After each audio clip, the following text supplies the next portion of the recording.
So, chat, I hope you've all had a great day. Welcome to the stream. How you all doing?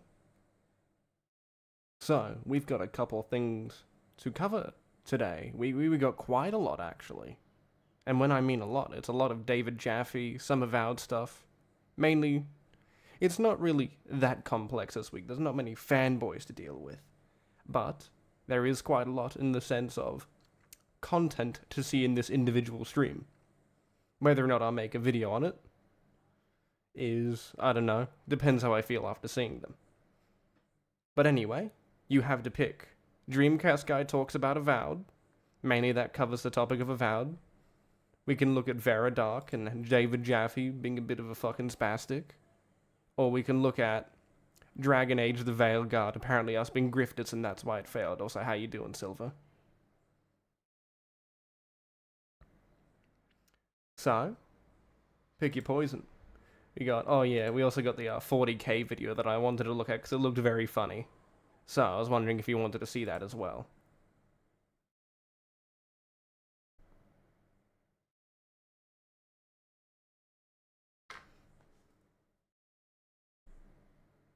So, pick your poison. What are we going to look at? Just let me know if the audio's okay, because I should say that I did spend some time fixing it, so if it's wrong, I'll need to actually listen to it.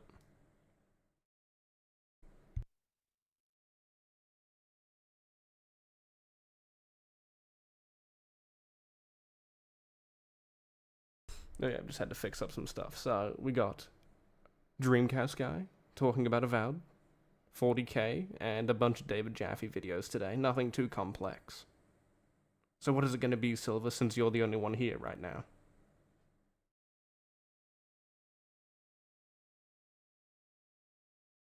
Damn right, Methcast Guy, he's my favorite. Oh, hell yeah, ammo cost. Anyway, I guess we'll start off with this. So, we're going to be looking at Avowed, and apparently the drama's terrible, which honestly it is. That developer, that art director, should be fired. Cast Guy here, and today we're talking about Avowed because the next big Xbox game is set to be released in February, and the entire internet, every gamer, every blog, every viral post is saying, we gotta boycott it. This game must flop. The developers hate us. I mean, all sorts of stuff, and I want to discuss because I do feel like people are slightly off base. And I want to talk about that because we're off base. They literally said they don't like us. They don't like us criticizing their works or us going out of our way to not buy their game because they purposely included stuff that would make us dislike it. They pretty much asked for us not to buy the game. It's their fault. And that's why I won't be purchasing Avowed. Personally, I did like what I see somewhat recently with it. The game actually looked pretty good. But after the response from the developer, the art director, I have no interest in buying your game anymore. Because it's not made to be fun. It's made to spite someone on Twitter. I do think the game is not looking good, but people's anger to me is slightly odd. Let me explain. Hi, hope you're having a great day, and if you could please give this video a like and subscribe if you haven't already. You'll play it, Jacob? Fair enough. I mean, let me know how it is, actually. If it's a good game, maybe I'll pick it up, but from what the developers are doing, I'm not too intrigued by it. Also, I just realized, what's this background? It's pretty interesting. So, I've spent the last 48 hours offline, right? I've been spending time with family and friends, me and the bro. I won't lie, I've spent the last week playing Stalker. That game is fucking peak. Genuinely is. I have been off the internet for quite some time, so I've got a bit of catching up to do.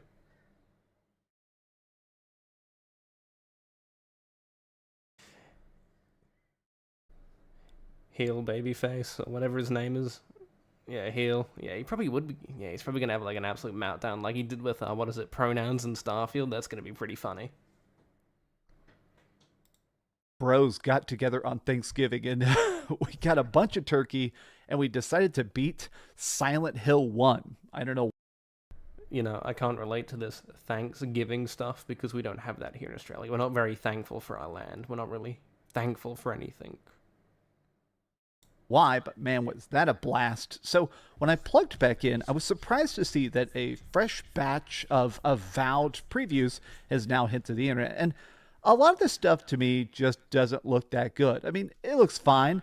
I think it's interesting that you can have all sorts of different weapons. Apparently, there's guns, there's maces, there's all sorts of stuff. But my big problem is that What the fuck did I just read in chat, bro?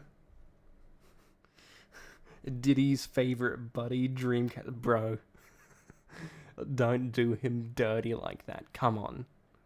Meth and being an absolute subhuman mutant like Diddy is very different. Unless it's Alex, of course. Alex, he justifies it, Him and his gooner sex cult really working out. Yo, Onyx, sorry I'm late. You're not late. It's only just started. We've only got a minute into the video. You should be fine. Also, just if anyone in chat wants to let me know how the audio is, just in case if it's echoing again, because I'm sitting a bit close. honestly, the characters, the graphics, the art looks horrendous. Look at this character. Ugh, that is an ugly looking face model. Ugh. Dreamcast guy probably ruined the turkey, bro. Nothing's gonna unfuck that turkey, bro. He's never gonna see the end of that. We all know his little secret. My lord, what an ugly son of a gun. But when I scroll down... I know, I sound Australian, that's because I am. I know, no need to gas me in the comments for being a bad person now, it's okay, I understand. We're a cardinal sin, but at least we're not New Zealanders. Ew. Ugh. To the comments, two things really struck me, which is that it has an odd amount of dislikes, and everybody's saying something about this skill up video is suspicious. A lot of times he'll compliment a game like, I liked Dragon Age Veilguard when I was previewing it, and then I hated it when I reviewed it. Or here, the complimentary dialogue in this video doesn't quite match what my eyeballs are seeing. What a strange one. So the reason I feel like a lot of this hate is happening is because I keep seeing this name over and over again. Look at this. This video has double the dislikes that it does likes. And everybody keeps saying, Matt Hansen, you saved us $70. Matt Hansen ensured I would not buy this game. No matter what your politics are, I think we can agree that art director Matt Hansen's behavior in recent days is nothing but embarrassing. I feel... Damn right, it's embarrassing. Imagine going out there and saying that you're going to do all this stuff and refuse hiring certain people, which is illegal in a majority of the countries that you would expect it to be in, right? In Australia, you can't discriminate against people, and saying that you're only gonna hire black people is actively discriminating against a group of people because you want to feel bad that your ancestors did something. Boo-hoo. We didn't do it. Your ancestors did. Why feel guilty? He needs to keep Paris out of his mouth. I've heard Paris is actually pretty good. I don't agree with all of his takes on certain situations, but for the most part, he seems like a pretty cool guy.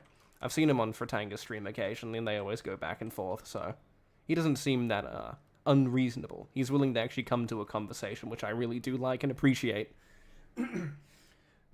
So, I don't know. And I do also remember that Dreamcast guy was shit-talking him. He forgot the Concorde. Bro, I won't lie, I forgot about Concorde until I started up the stream, and you thankfully reminded me that it existed. Ew, I didn't want to remember Concorde, but, I guess we got to. Yes, he also did say that he made the game have, I think, pronouns and a couple other things within the game to piss off Elon. So, the biggest issue with Avowed now is that you've not even bothered making the game to be a fun product. You're doing it to piss off someone and get hate towards your game. You've pretty much fucked over everyone else's work on the game.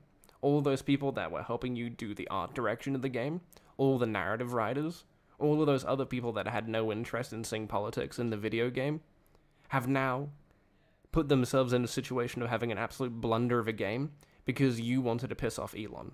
That is crazy. Like, if I was an employee next to this person, I wouldn't be happy. I'd have a very few choice words to say for him. I mean, I'd probably go off on him for telling us that you fucked us. Like, it's crazy that people don't go off at these retards. I mean, he's probably got special protections because, he's probably like, ooh, I care only about this and that group of people and whatever else excuses he may give to higher-ups in the case he does get yelled at for being an idiot. But then again, I'm sure he's getting into a lot of trouble for making those tweets now, so fingers crossed, he gets his job. taken away from him, because he doesn't deserve if he's going to act like that and be racist towards people. I mean, pissing off Elon in space? Yes, because Elon's a fucking dickhead as well. I'm not going to sit there and defend Elon. He's not that smart of an individual. I think he's an absolute idiot. Bad for his colleagues and the studio more than anything. The Dome Shaver Pro by Manscaped. Really? Give me a fucking ad, bro. There. It's a whole minute long, bro. Get out of here. I already shaved my head anyway. I wanted to look it up. I wanted to see what this art director Matt Hansen's posts over on Blue Sky. The idiot didn't realize that Stalker 2 wasn't an Xbox game? Bro, it's crazy. Lamau. DCG was salty about Stalker 2 as well. Absolutely. We covered that video last stream, Silver. We were making fun of him. Why they managed to piss off the internet. So, I've talked about this, but there have been released tens of thousands of games now, right? I feel like the gaming landscape is bigger, it's more profitable, there's better games in a lot of circumstances coming out than ever before. It's also highly, I would say, commercialized. Pretty much every game that comes out is a very washed-down version of previous games, either in the franchise or just in general. They're not willing to take risks like you could with other games. Of course, Grum's that gooner. Ugh, Grum's. Ew. You know, Grum's out there really talking all that shit for someone that can't complete a game, and also, ew, he's in the video. Ew. Whether you love Stellar Blade or Call of Duty or Metaphora Fantasio, there's a lot of very, very crazy cool games out there. And I feel like that extreme amount of bloat, that massive amount of games coming out, is making it so that it's a lot harder to get positive attention or negative attention. But once you get negative attention, you know, if they don't want negative attention, don't do stuff. Look at Kingdom Come Deliverance 2. That game is just selling you, hey look, it's going to be a fun game, it's going to be more of the first game, and that's what you should expect. I even tried to buy the collector's edition before they sold out, because I really wanted one. I like the developers are cool as shit. And they removed Denuvo for us PC players. Fucking based. Like, it is crazy that all it takes is just you doing a couple good things, and people will remember that for a very long time. And that also goes for bad things. Doing what this art director did genuinely will stick with that studio for ages. We're never going to forget that. As long as he works at that studio, we're never going to forget it. Like, I love Obsidian, right? I think they're a pretty cool studio. They had a lot of cool stuff done. And, you know, I fucking loved Fallout New Vegas. And I loved a couple of their old games from some of their developers that I think, no, they didn't do the no, they did the KOTOR games, didn't they? No. Am I high? No, they did. Bro, I'm losing my mind. But yeah, they did a couple other games that I also really liked. But for the most part, your legacy is being tarnished by these idiots in your studio. Don't let that happen. And it's good that there is apparently legal action being put against this individual. And I really do appreciate that. Oh yeah, I wonder if I'll ever finish that game. You should finish Kingdom Come. It's a great game. Bit broken, bit unpolished. They did stop it after like 8 updates. They got all the DLCs out, and that was pretty much it. But the modding community doesn't really exist, so be a bit careful there if you try to find mods. It's not a very popular game to mod, but you'll get it. I'll forget it because it's not worth remembering dumb stuff. Agreed. But when when push comes to shove, you should remember what these developers do, because this is what they think of you. They don't see you as someone that's wanting to see a new experience, a new game, or anything else. They see you as someone that should be messaged to, that should be told this and this belief, and that's how you should think. Instead of opening our eyes, for example, previous Obsidian games, look at Joshua Graham as an example. I'm not a religious person, but that guy, he makes me want to be religious because he makes religion look fucking cool. And he gives a lot of good reasoning and points in his dialogue to be like, well, why does he think like that? What led him to that point? It treats you like a smart person to come to that conclusion, where most games now don't give you that opportunity. And it's really annoying. No, I mean, oh, sorry, my bad. You mean Grum's finishing his game? He's never gonna finish it, bro. He's too much of an idiot, and he wastes more money than anything. Anyway, we're dragging this a little bit too long, so we might as well just continue with the video, and we'll continue this a little bit later after we're done. Tension, that's all people are going to talk about with your game. At least I feel like that. So the fact that this guy is basically saying, good, I want to make the gamers mad, this feels like a colossal mistake. But what is it he said that was so bad? So this guy Grums is this big account on Twitter that's constantly trying to hunt down woke. Anything that has characters he thinks are woke or dialogue or options. You like Cyberpunk? I like Cyberpunk, I won't lie. It wasn't a bad game, but I still will hold that game up for being a genuine failure of what people expected. We expected a proper RPG with a bit of choice to it, and even in its quest design, and you remember in its first trailers, bro, it was like that will forever scar Cyberpunk. It may be a good game regardless, but I'm sure modders will fix it, hopefully. They'll make that a reality. PS3 graphics, but the requirements, the Avowed requirements, what is it, like a minimum? You need an RTX 3080, I think, for the minimum?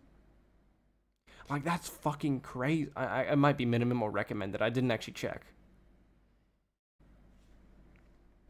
He basically tweets about how woke every game is, right? I'm drawing a line. I'm rejecting any game that has pronouns in it. Oh, I forgot to say this, Uva. Whereas the Ronin was your first $70 game that you purchased. Not bad. Did you like it? Was it good?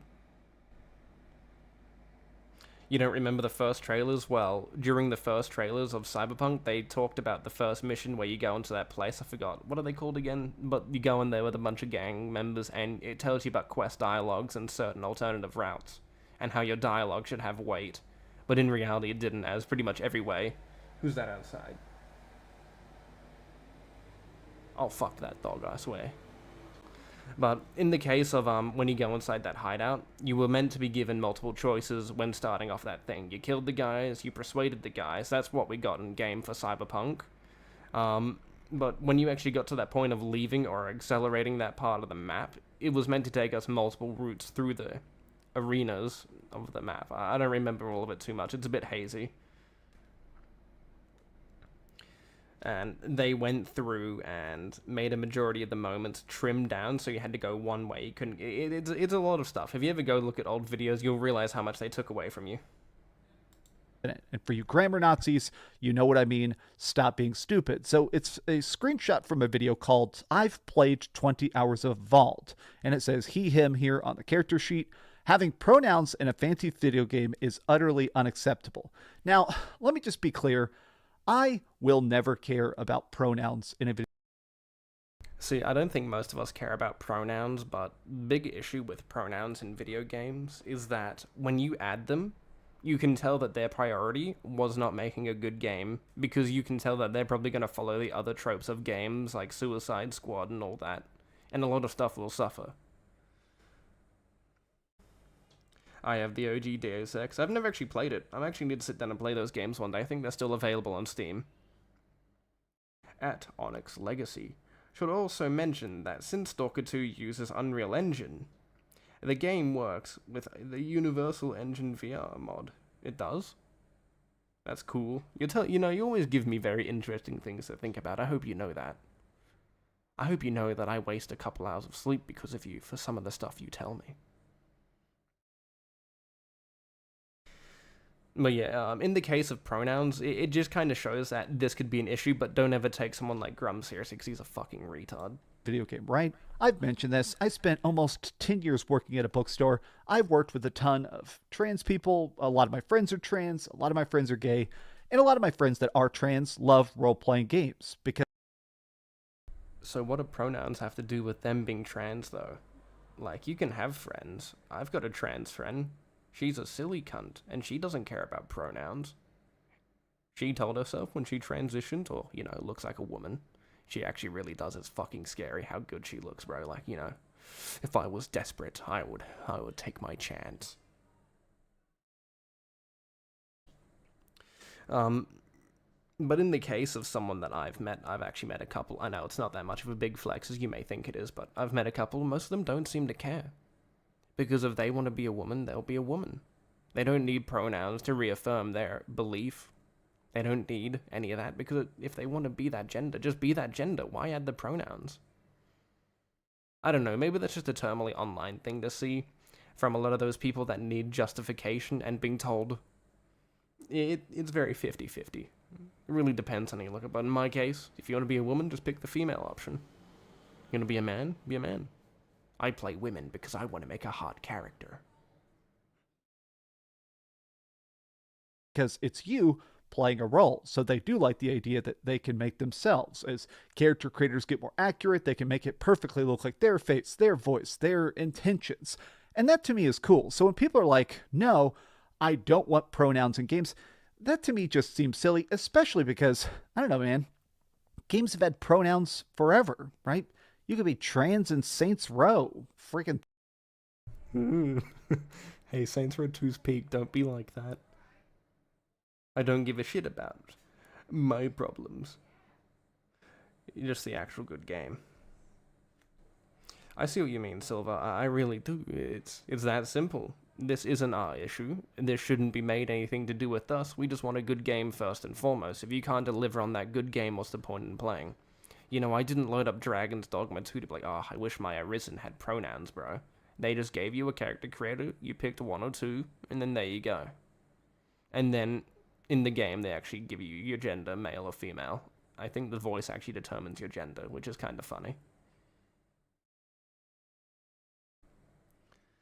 Saints Row 2 was a bad PC port. Yeah, I heard about that. I used to watch a bit of Saints Row content here and there to see what it was doing. It's a shame the guy that actually worked on, well, assisted with the PC port passed away. He did a lot of shit for the Saints Row community. It's a shame that the guy fucked him over as well by removing all of his work. An absolute asshole he was.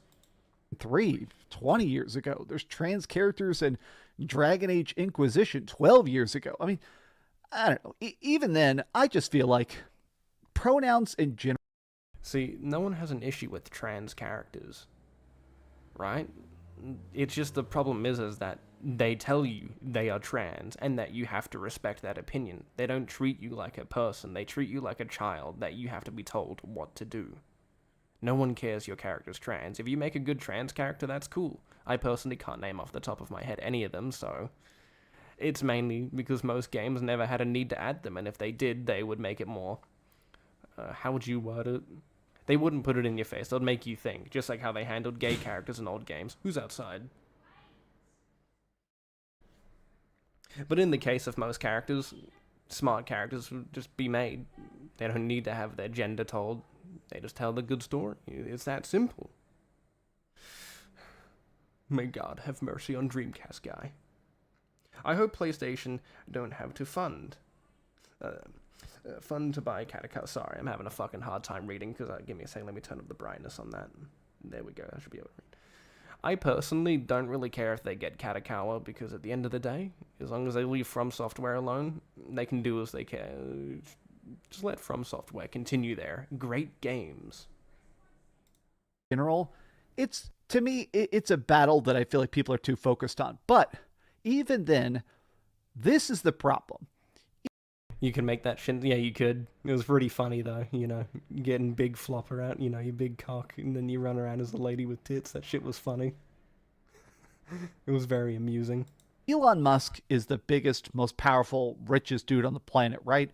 If this guy is harping on your game, the last thing you should do is throw gasoline on the fire. Here is my problem. If you want to put trans video people in games, that's great. That's fine, right? I did see he has... Actually, chat. Can any of you name any trans characters in older video games? Because I can't off the top of my head, and I need a bit of a refresher if anyone else will go out of their way. No, Sony will not make it exclusive. I want to have to buy it on console. Yes. Fucking hell. It's better to buy Bloodborne IP before Sony goes bankrupt. I don't think Sony will ever go bankrupt. I mean, they have been making some terrible financial decisions on a lot of these games. I'm still fucking mad that Lego Horizons didn't perform well, bro. A fucking Lego game doesn't bro, that's crazy. Those games are always well liked. But, yeah, I guess it's whatever. At the end of the day, if they keep making failures, I'm sure they'll learn. But that just goes to show that a lot of people don't have an interest in what games they're publishing, and that could be said for pretty much the same with Xbox, so it's not that much of a big deal breaker for any of these big companies. They'll learn and they'll adapt. And once they realize they should be making fun games, they'll make fun games. Yeah, about that Hammersmith thing, Sony is buying Kadokawa will be From Software's downfall. Downhill. We'll go. Sorry. Oh my god, bro. Read English. Will go downhill. I mean, it's very 50-50 because they could make the next Souls game exclusive, but of course, people need to realize that they're not buying the company, Kadokawa as a whole, for From Software. They're buying it for the anime and manga and all the distribution sites that come with it, so they would have a monopoly over anime and manga. Because they would own pretty much, I think, a majority of the distribution sites, or all of them even. I don't know. Like I said last time when I was streaming, I don't watch any of that stuff or read any manga. So in the case of that, it doesn't really affect me that much, as I'm not someone that, enjoys that. I'm a bit of a spastic, you might. Some other statements that were a little bit more spicy. I don't even want to go into those ones, where he said something apparently along the lines of, I don't want to hire white people. I genuinely don't want to get into that because, my God, that was the stupidest thing you could ever. Give me a second, chat. We'll go grab the tweet. Let's read what the guy said. I have it favorited. I have to be a bit careful because Black Cobra did the Lord's work by absolutely destroying me. Here we go. I made sure to repost these so I could get them. But here's what he said. Reminder to black artists out there who are looking for a portfolio reviews or job advice. My DMs are open, and you will always have my priority. We got way too many crusty white dudes in this field. Please let me help you replace me one day. I want to go back to living in the woods. That's also, Josh Sawyer retweeted that. Ew.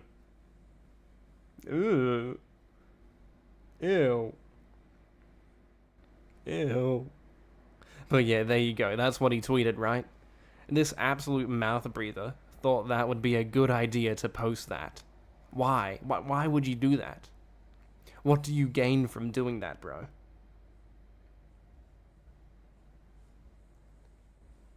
Like, I genuinely want to know. Why? You're gonna get yourself in trouble. Do people not realize that people can go through and look through their history of tweets? This is why I don't really give a shit what I post. I want people to see my past and all the dumb shit I do. Because it doesn't really affect me that much. Maybe in real life it could. But it's crazy someone would say shit like this and think they're gonna get away with it. Because now, you've pretty much fucked over your studio. You've now fucked over any game that you've worked on because it may be compromised by you making shitty and stupid decisions like this instead of hiring qualified people you're hiring on race and ethnicity. Which is absolutely stupid.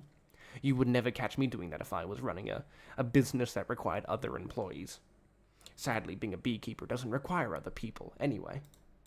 Possibly say, but anyways, this is the main thing. I want so badly to make him mad with my game, and I cannot believe it actually happened. Can someone send this to Iran? Well, I could make a joke about Iran, but I'm not going to. You can't make me, Silver. I've already made enough of those today. Sony buying Kadokawa will cost Sony $5 billion or more. Kadokawa isn't a private company. So yeah, they'll have to bid. Oh yeah, because a bunch of Western companies were also bidding on it because they want to buy the majority of the stock, don't they? Huh. Oh well. Best luck to them. Let's hope they find a good person to have their company under their control. Why would you say this? Look, I don't like Avowed. I think the Avowed game does not look very good and a lot of the raw gameplay of it, but why would you say I have been making this game to make you mad? To the rich... Bro, it's honestly dumb that you would say that. What he should have said is, I'm making this game so anyone that likes it will enjoy it. I didn't make this game because I wanted to piss off... It's not that hard. If I was making a game, I would want as many people to play it just to enjoy it. Look at Tarn Adams. He did that with Dwarf Fortress, and now that game's got a 95% overwhelmingly positive review on Steam. And on top of that, it's free. So Silver can stop being a lazy bastard and actually get that game for free instead of giving me all of his doubloons from his hard work. I'm putting you on the spot, Silver. I hope you don't mind. And Dreamcast guy is right. I mean, I think his opinion's a bit wrong, right? Saying, like, why would you say that to the richest? It doesn't matter if he's rich or not. Why would you go out of your way personally just to say, hey, look, I'm doing this to spite you. I hope you hate the game, asshole. Like, you wouldn't do that. A smart businessman wouldn't. But then again, this guy doesn't run the company. He's an employee. Richest man on the planet who owns one of the biggest social medias on the planet. Why would you say that? Just wait until you see the default, you sad little shit. This is a psychotic thing to say. Genuinely, I feel like this guy has just genuinely hurt this game. Sorry about that, muted my mics. I hope you know, Silver, it isn't fine. I'm putting you on the spot. I'm gonna get you in big trouble with the Iranian government. I hear you've been supplying bombs to the US, and you know that's not very cool. And what you've also provided was the actual tank schematics for one of your newer generations or modified, I think it's M60s? M60 patterns? I think Iran still uses those. No, it wasn't Israel. One Middle Eastern country does it, you know, wherever you live. I know, I'm just giving you shit. I thought it would be funny. You're my favorite. You're my favorite stream viewer. You're always here, on time, and ready to go. So bad. A lot of the replies are like, bro, you just killed the game. Can't you keep political ideologies and racism out of the game? Yeah, bud, you're going to be looking for a new job. Hey, genius, stop trying to make the main character you guys are competing with Monster Hunter Wilds and Kingdom Come Deliverance. Now is not the time to be... Bro, I saw this tweet earlier from a guy talking about Kingdom Come and saying how the game looks bad. Holy shit. Yeah, he said the game looks bad, right? And then he compared it to how Avowed looks better. Then I'm like, oh my god. Oh. Bro literally said in one of the replies that Dragon Age Veilguard looks better than Kingdom Come. And I'm like, oh, fuck. Society's doomed, bro. People like that are fucking strange, but it probably was bait, so. Be taking pot shots on behalf of the company. Yeah, buddy, you're mentally ill. Don't forget to take your crazy pills. By the way, you just killed your game. You have an economy class? That's nice. Are you doing a course for university, I would assume? Or is it just like a college you're going to? That's pretty cool. Share a little bit with chat. We all want to know. I'm gonna do it, bro. You bought AirPods. Put that shit on speaker. Get your phone out. Put that shit on speaker. There's a bomb in the building. There's a bomb in the building. There's a bomb in the building. There's a bomb. Sorry, I couldn't help myself. The step on Black Friday. Ads. Get out of here. Oh, hell yeah. Peak ads. Skip. Why am I getting women's ads? Oh, God, what else do you say here? It's deeply surreal to have the world's richest, shittiest boy whine about something I'm making. I'm quite frankly giddy. I cannot think of a single person in the world I'd rather irritate. Why would you say this while making a big, expensive game? Anyway. Bro, imagine this. Honestly, it's deeply surreal. It's deeply surreal to have the world's richest, shittiest boy whine about something I'm making. I'm quite frankly giddy. I can't think of a single person. A single... Fuck me, bro. A single person in the world. Bro, this guy's fucking stupid. Why would you kill your... Bro, Avowed was starting to look good. It was looking more reasonable than it was a couple of years ago. And you fuck over all that progress your team has done? You guys have done to make the game look better and more favorable than just some boring looking game? And you turn around? Yeah, I'm being a little bit of a goober, don't mind me, Silver. You know, I have to get you in trouble, bro. That both includes financially and legally. Because I'm a bit of an asshole.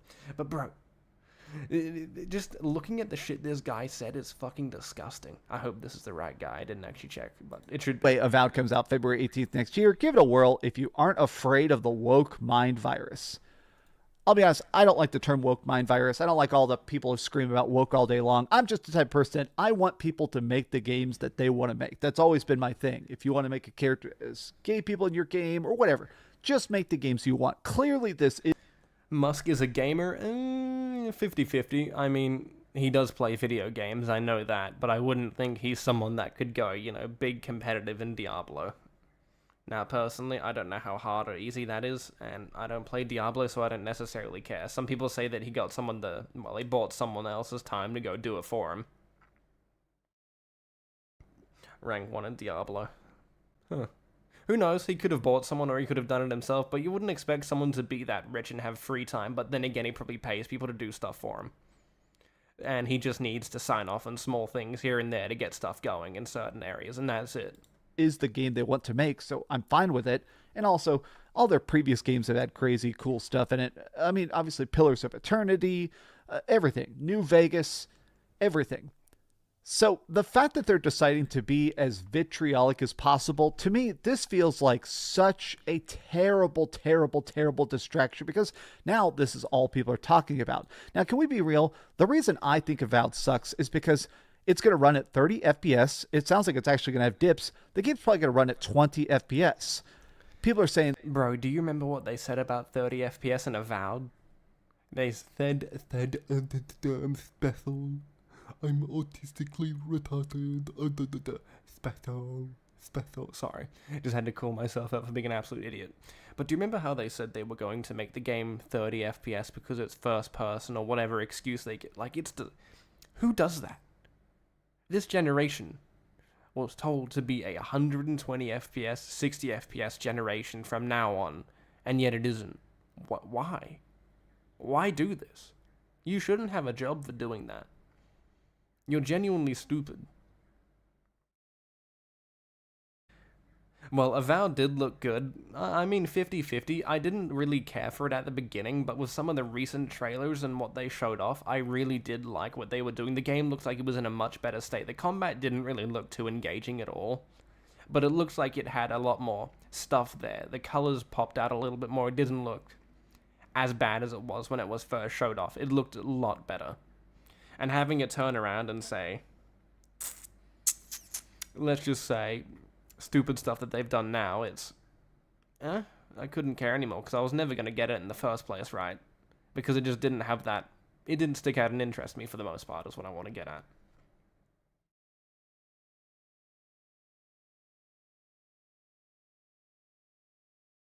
Wouldn't make my RTX 4060 suffer. Bro, mine was suffering while playing Stalker. They actually fixed the memory leak issue. And they've actually had a couple more issues with Stalker recently, like not being able to complete certain quests or get certain quests to trigger, which was really fucking annoying, but they fixed it within a couple hours.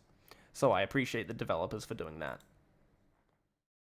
And that, yeah, it might be about 35 hours to beat the game, 60 hours for a full playthrough. That's pretty good. I'm mad about stuff like this. I think Avowed should have harder talks. Like, my problem is when people scream about the woke mind virus, I feel like we stop looking at other problems, right? Hey, early access is $20 on a $70 game. So $90 if you want to play this early, that's pretty crappy. Oh, wait, a lot of the characters... We're going to play PoE too. I'm not a big fan of PoE. I mean, I did play the first one a little bit, but I don't have the time to dedicate to another MMO.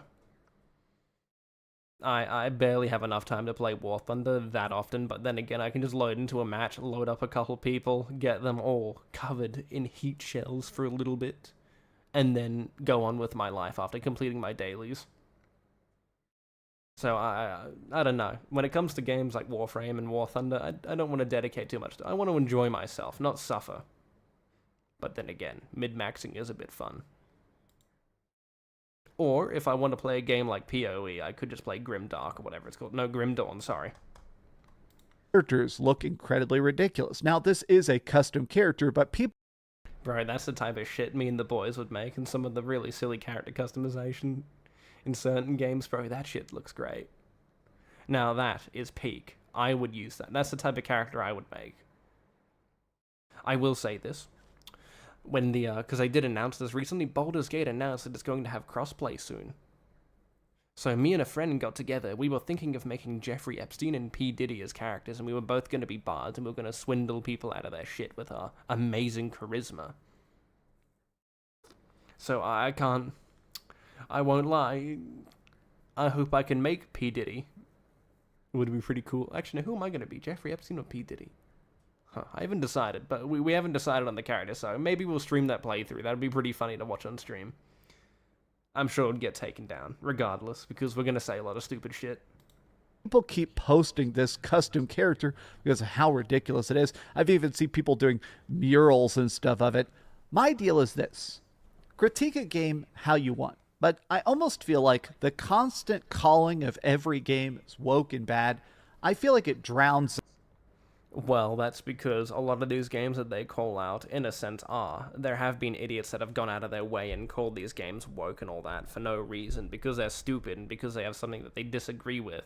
But the moment that you see stuff like pronouns and some of the other stuff like really ugly characters, it's kind of a dead giveaway that their priority wasn't making a game that was appealing or fun to anyone. So it's a very... They probably banned those two names? Perhaps. But it would be... I mean...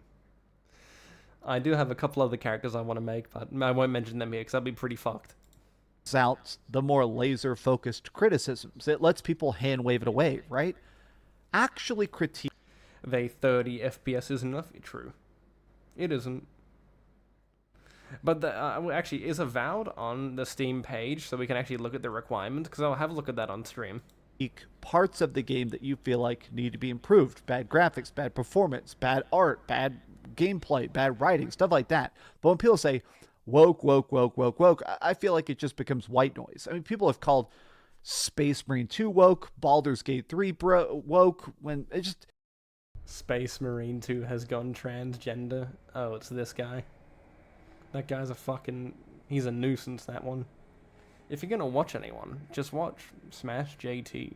I mean, I do think he's a bit of a dickhead occasionally with some of the stuff he covers, but, you know, he's gonna give you more of a straight-up opinion for the most part, if you really give a shit about that stuff. But I wouldn't say Space Marine 2's gone transgender. Well, and this is a video from 6 months ago, and the writer was gone. The writer wasn't even working with the team at the point that this was going. It was still a big concern, but the writer was gone. The game's peak. Also, Dreamcast guy, use a video more recently than this, because this stuff was all disproven by the developers coming out saying, hey, look, none of the stuff that she may have written, that may have had stuff like that, was going into the game. Oh, Dreamcast guy, stop using stuff that's old. Use new stuff, please. I beg of you. Every single... Smash JT is rage bait sometimes? Absolutely he is. I think some of the more fun stuff that he's done is the Alyssa Mercante stuff, which was pretty funny.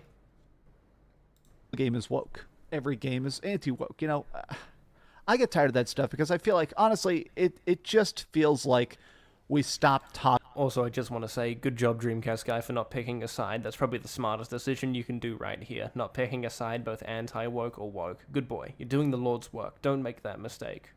Talking about the games. I want to talk... Recommended specs according to Steam is either an AMD RX. Oh shit, really? And an RTX? Is that for minimum? Or... like, that can't be minimum specs, can't it? That's crazy.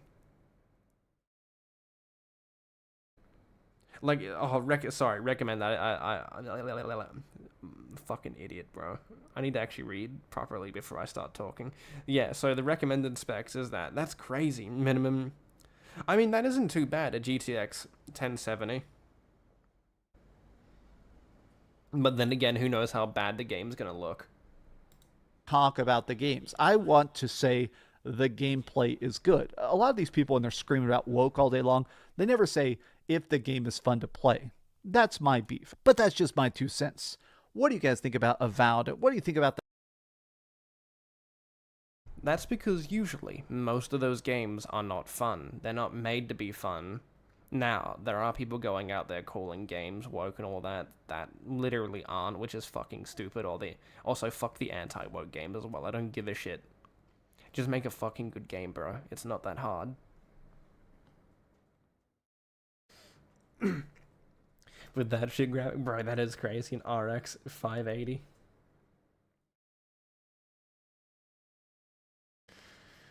At least the requirements are not as unreasonable as Egg RTX. You're gonna make me play that game, aren't you? I'll play it on stream, I'll do it. I don't have a fucking 4090, but I'll do it. Just to spite my PC, give it a little run for its money. The game is dead now anyways. I think Avowed will still have a bit of popularity, but it's killed off a lot of the actual outside scoop of people that they wanted to get into Avowed because they chose to be a bunch of dickheads. Now that this Dreamcast guy's video done, what are we going to look at, boys? We got the problems with Warhammer 40k by Adam something, because his video is absolute dog shit. I know literally nothing about Warhammer, and this guy made me cringe. And then we've got a bunch of other stuff like David Jaffe, and I don't know, so maybe some stuff on Twitter. What do you guys want to pick next? Chat, you're deciding the fate. David Jaffe with some of his mid-opinions. We got 3 videos from him. Or the problems with Warhammer. With that graphics on RX 570, 700. Should give you, yeah, fair. Wait, 200, oh fuck, that's actually pretty cheap, isn't it? But then again, that's probably an ancient piece of technology. David Jaffe. We got one for David Jaffe. Which one is it going to be, boys? Silver's picking for you, bro. He's living that dream. None of you were doing it. Get out there. Start saying something in chat or I'll start talking about my boyfriend Harmon Smith again. That old man. Out of the way. Mid-old man. Yeah, okay. Now, so we either have the Veridark stuff, or did YouTube grifters kill Dragon Age? And also, look at that like to dislike. Oh my god, bro. Sorry, let me contribute. Whoopsies. What are the other ones? Let me contribute. I already did contribute. Hey, look. But yeah, look at that like to dislike, bro. That's crazy.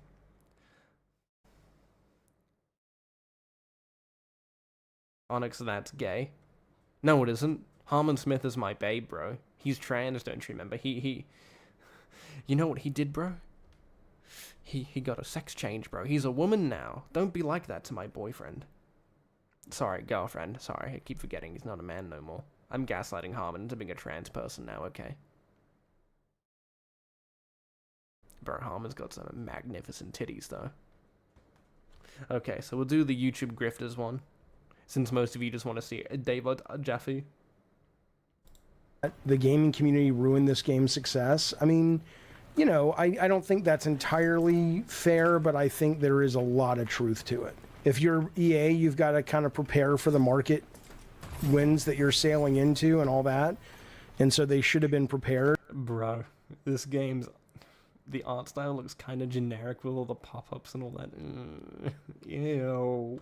To counter, and they weren't. Really, at this point, all that gaming community that you're talking about has done is they've made it so they've actually made games worse, which is what they say they're trying to not do.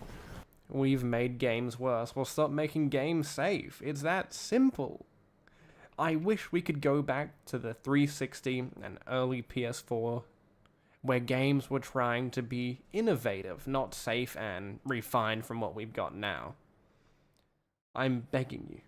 Looks like a mobile game. I wouldn't... Yeah, that's kind of true. It gives off that art style of a mobile game.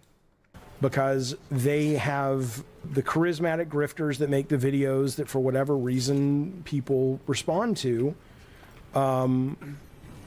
People who haven't actually played this game will hate it just because they're sort of told to hate it. And so what does EA do next time? They don't make Stellar Blade. They just continue to sort of, you know, vanilla the fuck out of everything they work on and make sure that no one's going to have anything to complain about. It's because the game isn't a Dragon Age game. It doesn't feel... Like, yeah, you're right, Silver. We have standards. We don't like what was shown for this Dragon Age game, and we decided not to buy it. Now, if there was no pronouns, would that change what people think of it? Absolutely not. If the game was bad, the game was bad. I've heard that this game, at most points, is okay. A very 4, maybe 5 out of 10 okay. I, personally, will never play this game, but I will most certainly play the old Dragon Age games, because I've heard from people, they're fun, they're enjoyable. So, I believe they're even on discount right now. Maybe I'll go pick up the entire original trilogy of games. But the point stands. You don't make a fun or interesting game, we're not going to buy it. The reason why people picked up Stellar Blade is because under that, it looks like it had some pretty engaging combat, and from what I've heard, it's not that bad. It's a pretty good game for what it is. Straight up ask you if you want transgender game options 1 hour in. You select yes or no. So all the people bitching invited it into their game. I don't even know what it asked, but this character apparently is the Barv trans character, and so far there's nothing. Not that that needs to be. I mean, to me, that's the equivalent of saying, "Do you want black people? Do you want black people in your game? We have a button that'll get the blacks out." That's the. Bro. I wouldn't, it would be real funny if someone took that out of context and started gassing him up for being a racist, but I wouldn't do that. I would never suggest someone would do that after saying that. Banning people from, using, I heard about that, using laugh emojis and you get banned. Wait, is it from Reddit? I thought it was the Discord. Oh no, that was the Helldivers Discord that did that. My bad. But no one cares about black guys being in a game, right? Like, as long as it, like, look at Gears of War as an example. No one gave a shit about Coltrane. He was cool and funny. He's my big brolic black man. Look at, what is it, fucking Johnson from Halo. He was cool as fuck. Look at the black ODST from, I forgot his name already. Someone might remind me in chat, but no one cares. No, chat, don't contribute to that bad idea. Naughty chat. Don't spread that. We don't want to make Jaffe look... I mean, he does fucking deserve it, but I wouldn't do that. That may get him into a lot of trouble. That may hurt him financially. I wouldn't want you to do that. That was a joke. What about CJ? CJ. Yeah, what is it? CJ from San Andreas? Yeah, absolutely. That's another good example. Just any of the characters right. You don't need a character to be this and that. The problem is that they make being trans, being black, the main personality trait of these characters. You look at Dom, I think, Dom's Mexican, right? Or he's more Mexican. Look at Coltrane. They don't make their ethnicity their main character trait. They make the stuff that happens around the character the main trait. Oh, his family's been taken away. He wants to find his girlfriend in Gears of War. Or his wife, actually, because he's married. He wants to go do that. That's his main driving point of his character. He cares a lot about Marcus, because, if Gears gay porn hasn't taught me anything, they really like each other. Don't look that up, please, I'm begging you. Don't ever look that stuff up. Shit's disgusting. It really changed my perception of what Gears of War. But in the case of just any of these character traits, none of these people seem to call out the fact that they make those options the main point of the character alongside shitty dialogue that doesn't help the situation at all. They don't treat you like you're smart. They don't give you that, oh look, you're a smart person, come to the conclusion of what he is. If Coltrane was a big brawling gay black man, they wouldn't make, oh look, I'm gay. I'm the main character now. I am the center of attention. Right? No one cares that Cole's gay. If he's gay, that's cool. He walks up like, Marcus. Brothers to the... Oh, wait, no, that's Dom, sorry. Dom. Maria's gone. Brothers to the end. Proceeds to start a gay sex scene. That's what I would pay Gears of War for, bro.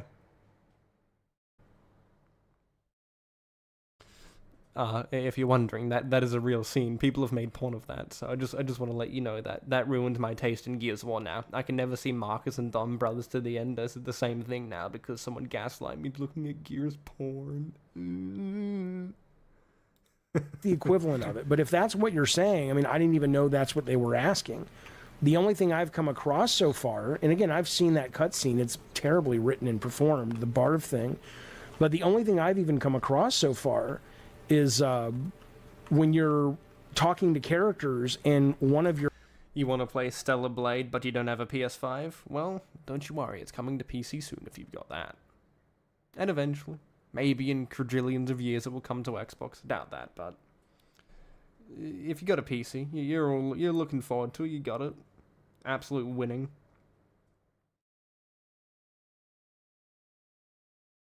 Xbox is making a new Gear game. Don't worry. There's going to be a Marcus and Dom sex scene in there, bro. They're like, brothers to the end.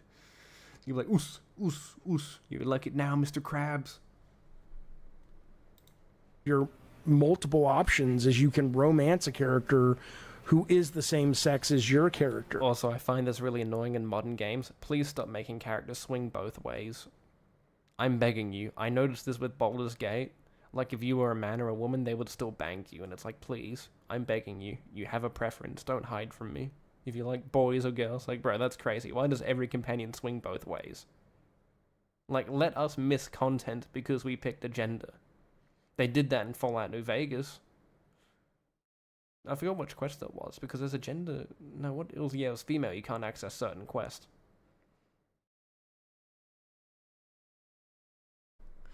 Onyx gonna new mode. Onyx, yeah, true.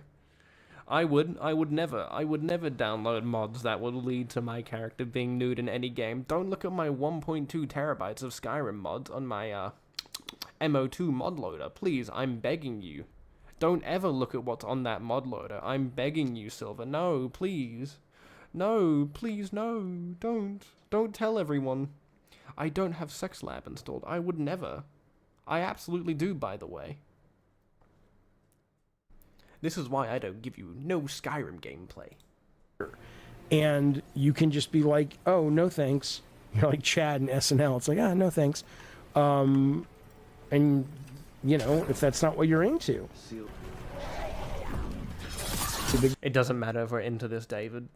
If your goal is to go out there and try and justify the shitty writing and decisions, yeah, you called it out, don't get me wrong. I'll give you credit for that. But in the case of just making writing like that, why do writing like that? Why make all the characters swing both ways? Why go out of your way to not give players the option to miss choice because they picked the wrong gender? It adds replayability. But no, we have to make sure that every player experiences every bit of content in their first playthrough. Stalker 2 doesn't allow you to seal the content. I've probably missed a bunch of unique weapons and armors that I am yet to get. I mean, I did sneak into Pripyat and steal all the exosuits and all the upgrades for them. Don't worry about me, chat. I haven't got the permit to go to Pripyat yet. I think I only just got past the midway point of the game.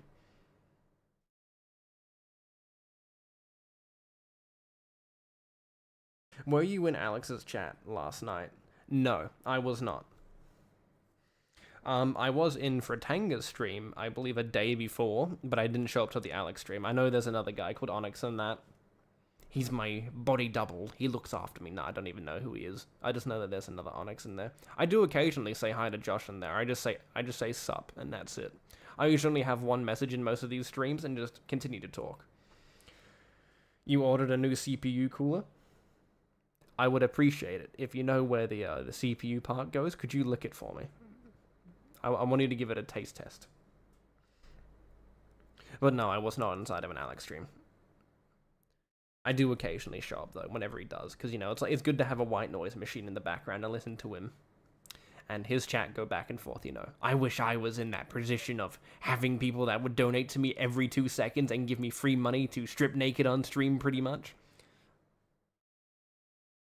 Alex streams are a cult, they are. They are pretty good streams, though. I just think the only annoying part is that he uses the soundboard a little too much. You go to Gamma Max, Deep Cool? I think I've got a... What is it, yeah, Cloaked Onyx. Not the same person as Legacy? Nah, what do you mean, bro? Cloaked Onyx is definitely the same person. I'll gaslight you into that. We are the same. Grifters who hate woke still streamed the game and played it to finish grifting how bad the game was. So yeah, they didn't like it, but played it for views and ad revenue equals a grift. Are you fucking stupid, Jaffe? People played it to review it and criticize the game. I've played games that I don't like. You remember that Outriders game from People Can Fly? I didn't really like that game, but I still played through and do it because it's smart to do that. It makes you more informed on the situation. And also, you make money from it. People that, you know, for example, in the case of Fratanga, I believe he was paid to play the game, sorry. Alex streams are cool, though. Yeah, I do think some of the stuff he does, I think he spends a little too much time dancing in the background of his camera. It is kind of annoying. And I feel like he spends a little too much time. But then again, that's kind of what I'm doing right now. I'm kind of derailing and talking about other stuff. But I think the big issue is that he needs to continue the video going and only talk for about 2 or 3, maybe at most 5 minutes about a certain subject and then moving on. But that's my critique of his streams. I don't think they're necessarily bad at all. But for the most part, I would just find it really cash money if he spent less times making silly sounds on the soundboard and gave more of an opinion.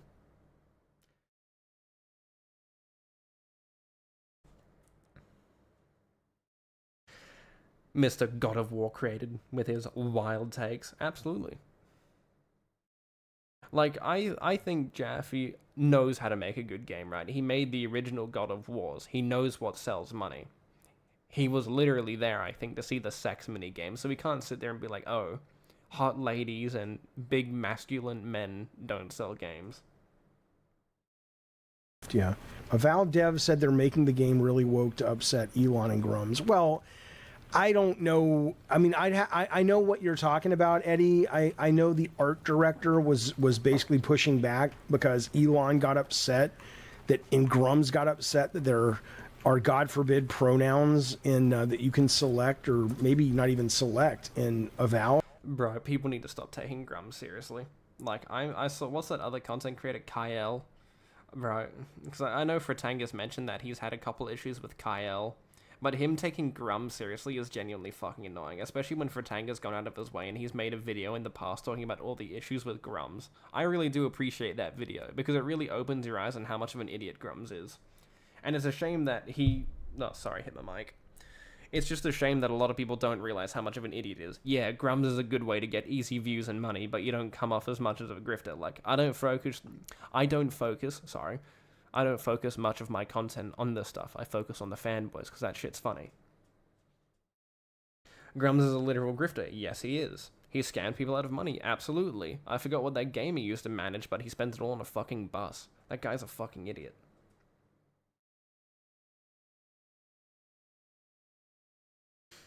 It's just crazy that people look up to someone like that. Like, I wish a lot of people were like me, right?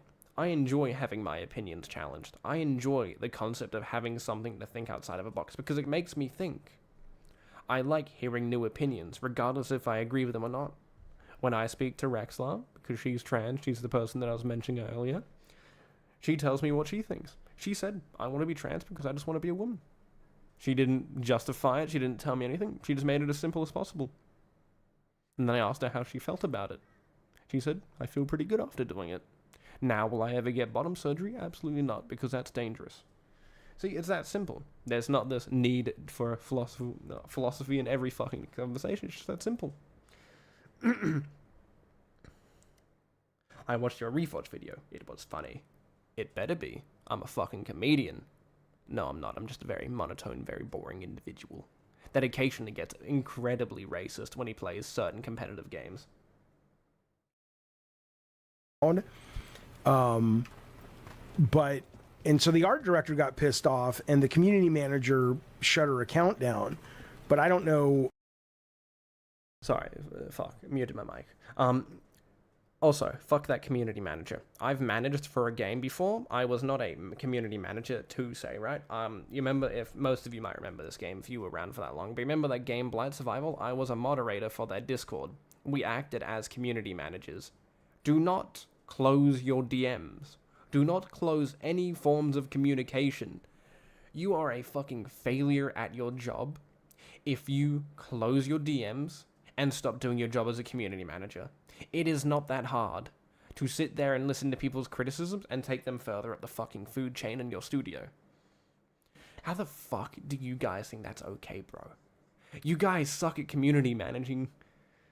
You really do. It's fucking annoying because I've done it before. Of course, I wasn't getting paid for it because I was a Discord moderator, you know, absolute fucking gooner. And I know that isn't really comparable as they're getting paid to manage multiple platforms, and do a couple other things, but regardless, we still help to manage the community, convey opinions to the developers. It wasn't that hard. Your job is not that hard. And if anyone's giving you trouble, block them. If they're sending you death threats, block them and report them. But if they're giving you criticism and you block them, get fucked. You don't deserve your job. It is not a hard job to be a community manager, and I'm fucking sick of these retards going around trying to pretend it is. It's not that hard to talk to people. You know, the game's almost done, so I don't really, you know, that may have just been sort of a pissy kind of statement. But I mean, again, you know, I mean, it's not a pissy statement. That guy's a fucking retard. He literally sat there and said, I only want to hire black people. I'm only adding these features to the game to piss off Elon and Grums or whoever else disagrees with that. Did you know that Smash JT did a whole video about Dreamcast guy? I did not. I'm learning something new. Like, yeah, these people need to just sit there and apologize for some of the shit they said. Like, I don't really care, right? I've always believed in that if you're not going to give a proper apology, don't apologize at all. And if you have an opinion that you stand by, don't back down. Don't do a fucking Asmongold and back down on your opinion. Unless you're legally required to. Which in most cases you're not. It just bugs me to see that a lot of these people either back down when they get a slight bit of shove or completely shut down. I've been harassed before. I've had people show up on accounts and harass me because I say an opinion, and I don't give a shit. I love the engagement. That shit's funny. Because I can make them more mad by doubling down on that opinion. But also realize when you're wrong, and that there's other opinions that people can take in, because regardless of how shitty Twitter is, a lot of people can come up with smart opinions disagreeing with yours.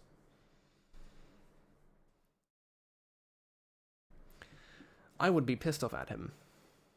Like, I would say, what is wrong with you? Absolutely. You should. If you worked in that studio, I would fucking choke that bastard out for what he did. Because not only did he just pretty much kill the game for a majority of the audience that was interested in it, he's now put a target on the studio's back. I would be fucking pissed if I worked with him. Because this retard couldn't keep his mouth shut. It's annoying to see that. Because developers refuse to have any sense of professionalism in their workspace. That also includes Marty O'Donnell. He really needs to chill out. And I agree, Morgan, when you say, oh my god, again with this. I know, but this is the news of the day. You know, I mean, this is sort of what happens in the gaming world right now. We're still talking games. I'm still playing lots of games. We're still doing game design discussions, but these are the people that, you know, are... Here, you want a good example of developers that keep their mouth shut and do literally nothing when it comes to a lot of these situations? Tarn Adams for Dwarf Fortress. Him and his friend, I'm not sure. It's either a long friend or brother. I forgot who's the other guy that develops. But pretty much, Tarn Adams is the main developer for Dwarf Fortress, and then the other guy helps him with coding and all that, which they're the only two developers on the game. They don't say anything controversial. They may have opinions, but they always keep it to themselves because they don't need people to know that. That's not their job to tell other people how to think. That's not their job to share an opinion that they don't need. You gotta go? Okay. See you later, Silver. Hope you have a great rest of your day learning some amazing knowledge. Influencing something. Don't know why. Don't know why, but they are. I'm not a big fan of this game's art style. I don't like the look of this Dragon Age. Compared to the originals, it doesn't look like a Dragon Age game looking at it. Imagine how unsuccessful you have to be that you're willing to go, you know what I'll do then? My game wasn't working out. So you know what I'll do? I'll build a whole career about bitching about stuff that I find woke. Really? God, that must suck for you. I'm not trying to be like reverse psychology the guy. I'm just saying it's like, Jesus, man. Just go make some shit if you don't like it. There's a lot to like out there. I mean, here's what I'll grant you. If you're... Well, what do these games offer that are fun? I'm looking at this gameplay for Dragon Age, and of course it's cut up, and it's just mainly you doing stuff, and it doesn't look that interesting. I don't look at this Dragon Age game and I'm like, well, this looks fun. I don't see that. I don't look at that game. I look at games like Kingdom Come 2, and it's like, you know, I played the original. That game looks like an innovation upon the previous game, and I kinda like that, because that game's combat wasn't half bad once you figured out how it works. Simple stuff like that. I'm using my brand new Philips headphones And holy shit, I'm hearing so much more than usual. Are you feeling it now, Mr. Krabs? Remember, Marcus and Dom were brothers to the end. That includes in the one sex scene in Gears of War. Oh, fuck.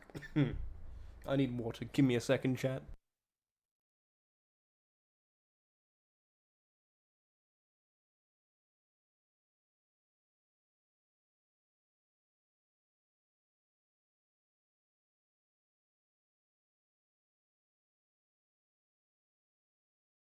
Fucking love water, bro. Water's so good for you.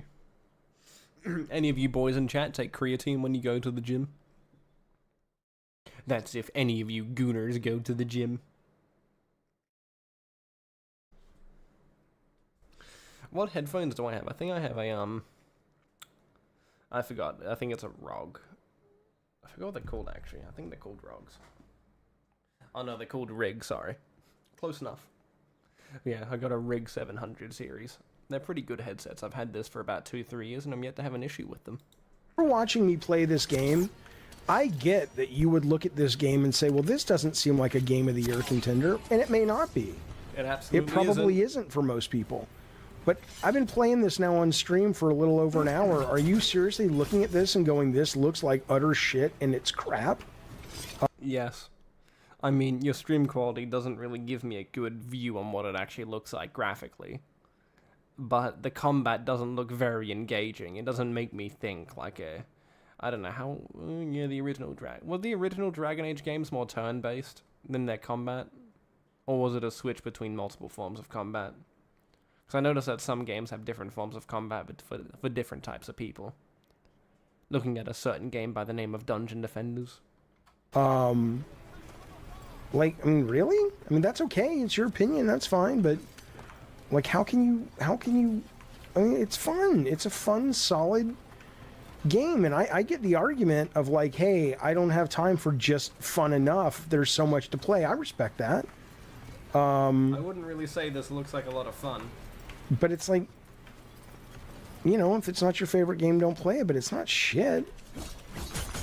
Now, by the way, I'm not saying you're wrong, but I am curious, Nick, when you say you think it looks mediocre. So what, if somebody was in the market for an action RPG... Bro, you just said it's fine if someone has a different opinion. You're like, oh, well, what's mediocre? Just ask what he thinks is mediocre about the game. I would say the graphics, the story and writing of the game, and characters. It doesn't really seem that interesting. The art style is mainly very generic. The combat doesn't look engaging. It doesn't make me think. Like, it's that simple when it comes to looking at this shit, bro. Like, it's just so fucking simple for the criticisms. I look at a game like Baldur's Gate like, bro, that's fucking peak. That combat was so good. And finally, I can play as P. Diddy and Jeffrey Epstein, the two greatest duo of characters. Not Baldur's Gate, not a turn-based RPG, like an action game. Like, you know, like what you're seeing here, but there's still stats and a big story and characters and a party to build and all that. If this one's mediocre, which one would you suggest they play? Like, which one does it really well that is still relative? You want Sony to remake Legends of the Dragoon? Never played it. Is it an old game? I might actually emulate it if it's pretty good. Bro, there's a lot of games that I have never played, and thankful to emulators because I can just boot up my emulator site of choice and go find them. And if the studio has shut down the place to distribute that, go to another site. I use Myriad, Vim's Lair, and the Internet Archive, but I think the Internet Archive had to shut down all their stuff recently, so you can't actually pirate any of the games, technically. Oh well. Preservation of games is becoming harder and harder because everyone hates that you get to play a game from years ago, that they never make money. PS1, hell yeah. I need to set up a PS1 emulator, bro. I need to set up a bunch of emulators, actually. I need to set up the PS1, PS2. I've done a 360 Xbox, PS3. I need to set up the Shad PS4, which isn't hard. Xbox One emulators haven't done anything yet, so we're a bit behind. Bro, there are so many games I have not played. I would say that, compared to a lot of other people, I've played a lot of games. And like, I've played a lot of different games, but compared to a lot of their out there games, like more Eastern games, anime related, manga related games, or anything like that, right? Stuff that's tied to other source material, not really have played much. And since I've only played stuff on the 360, that's mainly it. And then I never had multiple consoles to pick from different types of games for the most part. Like, I've never touched Final Fantasy as an example. I would love to. Maybe I will. So what an action game with RPG elements, Jaffe. Should have been playing Final Fantasy Rebirth. Perhaps. I mean, he's a bit of an old bloke. I'm sure he would love to play it. Modern enough that would still scratch that itch. I mean, Elden Ring doesn't do that. Elden Ring's my favorite game of all time, but Elden Ring's not this. Elden Ring doesn't have anywhere near close to this kind of combat. Elden Ring's combat is... That's because Elden Ring's combat's actually fucking good, bro. It just sucks because it lacks replayability. Like, I beat Elden Ring about, like, I think a total of 8 times, and that's it. Compare this to previous Souls game because there's just so much fucking bloat in the game, and it really is annoying. I love Elden Ring. But that bloat kills any sense of wanting to replay, because, oh, you want that certain item for that build? You have to spend 15 minutes going from one side of the map to the other to get it, instead of running through multiple arenas quickly to grab the item in another area, you know? Very simple stuff, but hopefully in their next Souls game, eventually Dark Souls 4, I'm begging you, I need a 4th Dark Souls. I want to know where my baddie Firekeeper went after Dark Souls 3. I miss her every day. But yeah, in the case of a lot of these games, there's just too much bloat for them to be replayed compared to a lot of other games. Dark Souls 1 is fucking peak for replayability. I should actually do a video to... Actually, fuck, that's a good idea. I should do a video of really out there games. Have any of you ever played Masterclass Kung Fu? It's a Chinese game, very small niche game. Seth made a video on it a couple months back. That game is fucking peak. It's much more, I would say, tactical. Sekiro 2? Yes. Yes, please. Very much. Give me that. Bloodborne? Nah, we'll never get a second one. And measured. You know, this is much more hack and slash. Okay, so Morgan says Rebirth does it better. Okay, that's fair. That seems probable. Honestly, what pushed me away from Rebirth, and I played the demo, was just I read some reviews and stuff, and people were saying it's phenomenal, but it is so fucking long. I mean, people were saying it's like, my God, this thing, and it's the second part. I didn't even play the first part.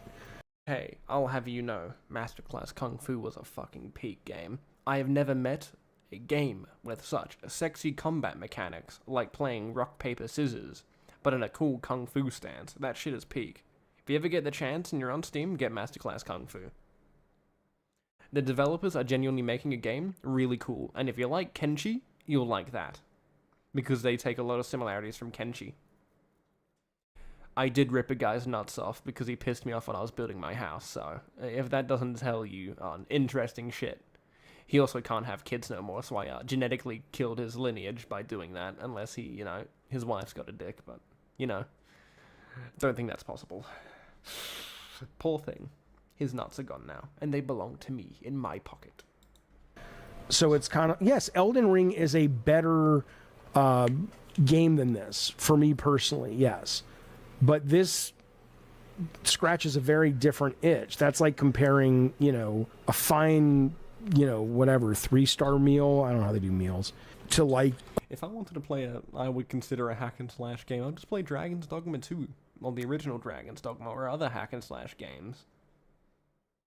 Like, I probably wouldn't pick up Veilguard, like, hell yeah. At this point, I'd rather play fucking Anthem.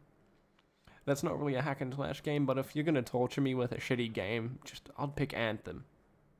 A really solid, slightly above McDonald's dinner. Rebirth isn't that long, Jaffe. Also played the original disc one. Freaking long. Which is freaking long, sorry. I heard that Rebirth, I mean, well, the only person that I've ever heard talk about Rebirth in its length is Griffin Gaming, sorry. And that's pretty much it. I haven't really heard much else about it, but I think the one thing that I've heard about both games is that in regards compared to other games, they are quite long. But, of course, I haven't played them, so I can't confirm if that rumor is true or not. Ah, I muted the video. Great, I clicked the wrong button. Sorry. It's like they both have places in your life. All right, well, speaking of places in my life, the place I have to go is back to the grocery store. So, but I will be here Thanksgiving morning, California time, which is like 9 o'clock my time for a Thanksgiving stream. Well, he played this, he's got 20 hours, poor bastard can't get a refund. Anyway, we'll cut this video here, and now we'll move on to this video that he made about it. It's 7 minutes long, not too long, pretty short video, but regardless, it's... This one, OG Final Fantasy VII, was a whole rebirth fair. You probably thought it was, as he calls, goy slop. Well, he is correct. Oh look, he did a stream. Poor thing, I missed out. Anyway, we'll move on to the next one. Hope you had a good Thanksgiving if you celebrate. I did sit down after our... Who's Thanksgiving? Why are we giving thanks to him? What did he do to deserve it? Who is he? Stuff we did today, and... Also, bro, that camera quality, please, I'm begging you fix it. That resolution is disgusting. Read some of the comments on my last video, which seems to have upset some people, which is fine. I just wanted to clarify. Final Fantasy VII Remake isn't making money. They're losing money. Well, I did defend Final Fantasy XVI only making $3 million because I didn't think it was that bad in regards to it, right? It's a Final Fantasy game. I mean, yeah, their sales are going lower and lower. But even to this day, I still defend them having pretty okay sales for the game. Even if it's tied to PlayStation and at the time wasn't coming to PC. I believe it's on PC now, actually, so maybe they did see some of a boost. But that's the problem of why you should release games at the same time for all platforms, so you can make the most amount of money ever. But no one wants to do that for some reason. I mean, Sony in particular. By a couple of things for what it's worth. Number one, I was responding to somebody in the chat asking... Griffin Gaming got mad over, oh no, it's Alex. Trolling him. Sorry, I had to correct you, my bad. Because of Stalker 2. Yes, I saw that clip. I haven't seen Alex's... Ew. Why does Jaffe look so goddamn inhuman? Give me a second. That's a thumbnail if I ever need it. But yeah, I did see that thing of Griffin Gaming getting absolutely fucking mad or livid over Alex. Don't get me wrong, I think Alex's criticisms are a bit... They were okay, they weren't the best. But I do think for what he did, it was good enough to annoy Griffin enough to respond. Which honestly, that's what you get for sitting there bitching and complaining. Like, I don't get it, right? Like, I understand playing a game you don't like to get an understanding and to make a better review out of it or response to the video or game or whatever. And plus, his chat does torture him to play those games. I would appreciate it if you know. If he doesn't like it, don't play it. It's that simple. Like, it's really not that hard. If you're playing a game that you don't like, just don't play it. You don't see me playing Veilguard right now, and you would never catch me playing it. I don't care if you donate me $1 kajillion. I would not torture myself. But if there's one thing I would do, I would gladly do a Dark Souls run of your choice for some money. Payment first, run later. I'm not saying I should, but I would stream a lot more often just to do that. I would love to do some very silly Dark Souls runs. You pick the game and I do it. Did I think that the social media grifter types had harmed and been the cause? Yeah, Griffin's got that Zoomer Call of Duty brain rot.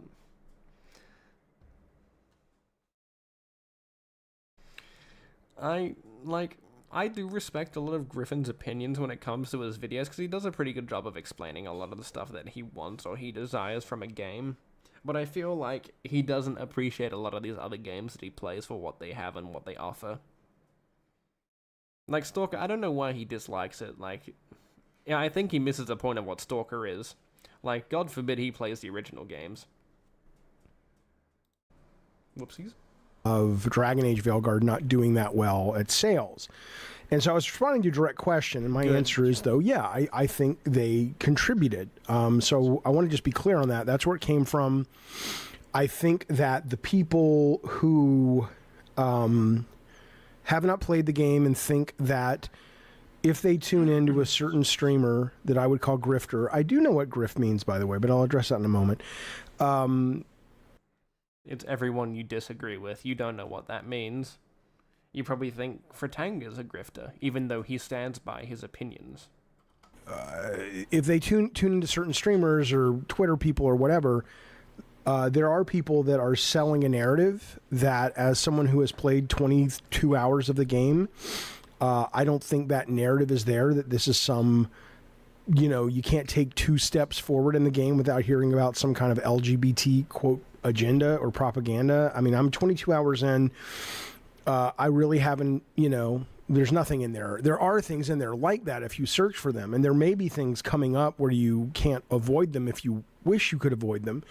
But for 22 hours, I haven't really seen anything other than you can roam.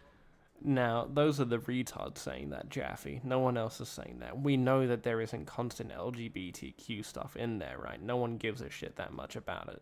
The problem is that it puts it in your face and forces you to be that, or forces you to like that. For example, you can make your character trans, mid-game or whatever, or identify as something else, which is kind of fucking cringe. You made a character to be this, not to change mid-game, usually. Romance, if you choose, or at least you can try to. I haven't tried, so I don't know what the response would be. Same-sex characters as your main character. And I think, or I know at the beginning, but I don't really know what it means. There's some kind of weird language about, do you want to be a trans character or not, or something in some choice, which I didn't understand. So I just, Anyway, point is, I do think a lot of people have been sold a vision of the game that isn't accurate. But, so in that, I don't know, man. The game looks kinda boring. You wouldn't catch me playing Veilguard with a 20-foot pole. I can assure you, I think what people have told me, at least from the people I watch, which the only person that really I watch talk about it was Fratanga, and at least he had the common decency to play the game. And he said the game was pretty boring. It wasn't that standout, it didn't offer a unique experience that was truly innovative or really felt like a Dragon Age game. I have never played the originals that much. I've only played like a little bit of Origins and maybe a little bit of Inquisition, and that's it. But when I look at that, it's like, I could see a fan not really enjoying this game because it doesn't look like a Dragon Age game. It looks very toned down from what the originals were. And yet, that's why no one bought the game. That's why the game is failing. You alienated your fan base that enjoyed the original games, that were relying on this game being good to see the future of their franchise. And now, we probably will never see another Dragon Age game. And sadly, they're working on another Mass Effect game, which, sorry for your loss, guys. I wish for you the best, I really do. In that sense, yeah, my comments stand. I'm not walking any of them back. Why would I? But I do want to clarify, though, 2 things that I do think, and I've talked about this numerous times since I've started playing the game on different videos, but it wasn't included in any meaningful way in that video. So I do want to address 2 things. Number one, the only other Dragon Age game I've played was Inquisition, and I really liked it. Didn't finish it. Obviously, won Game of the Year 2013, 2014. A lot of people loved it. And this game is very different, obviously, in art style and tone. And when I mentioned it, a lot of... What's a better dragon game?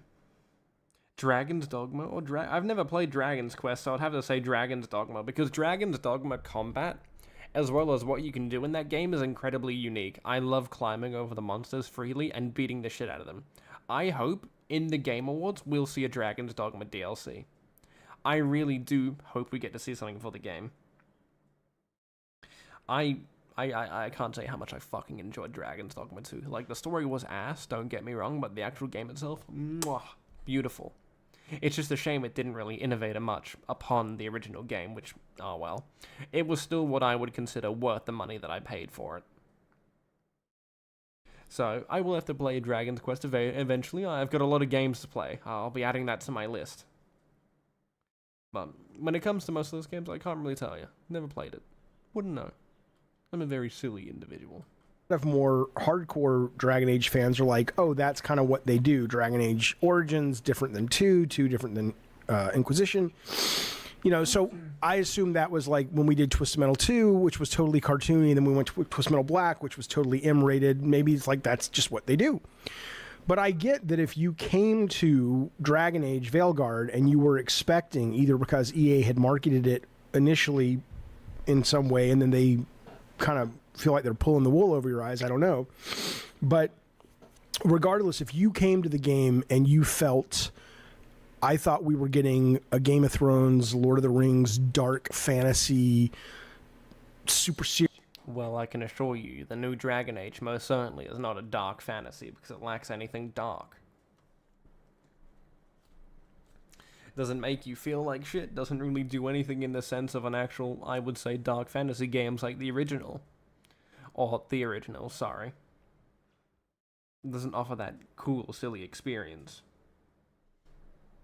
But, of course, I'm never going to play Veilguard, so I wouldn't know. And I don't want to know, because the game looks like shit.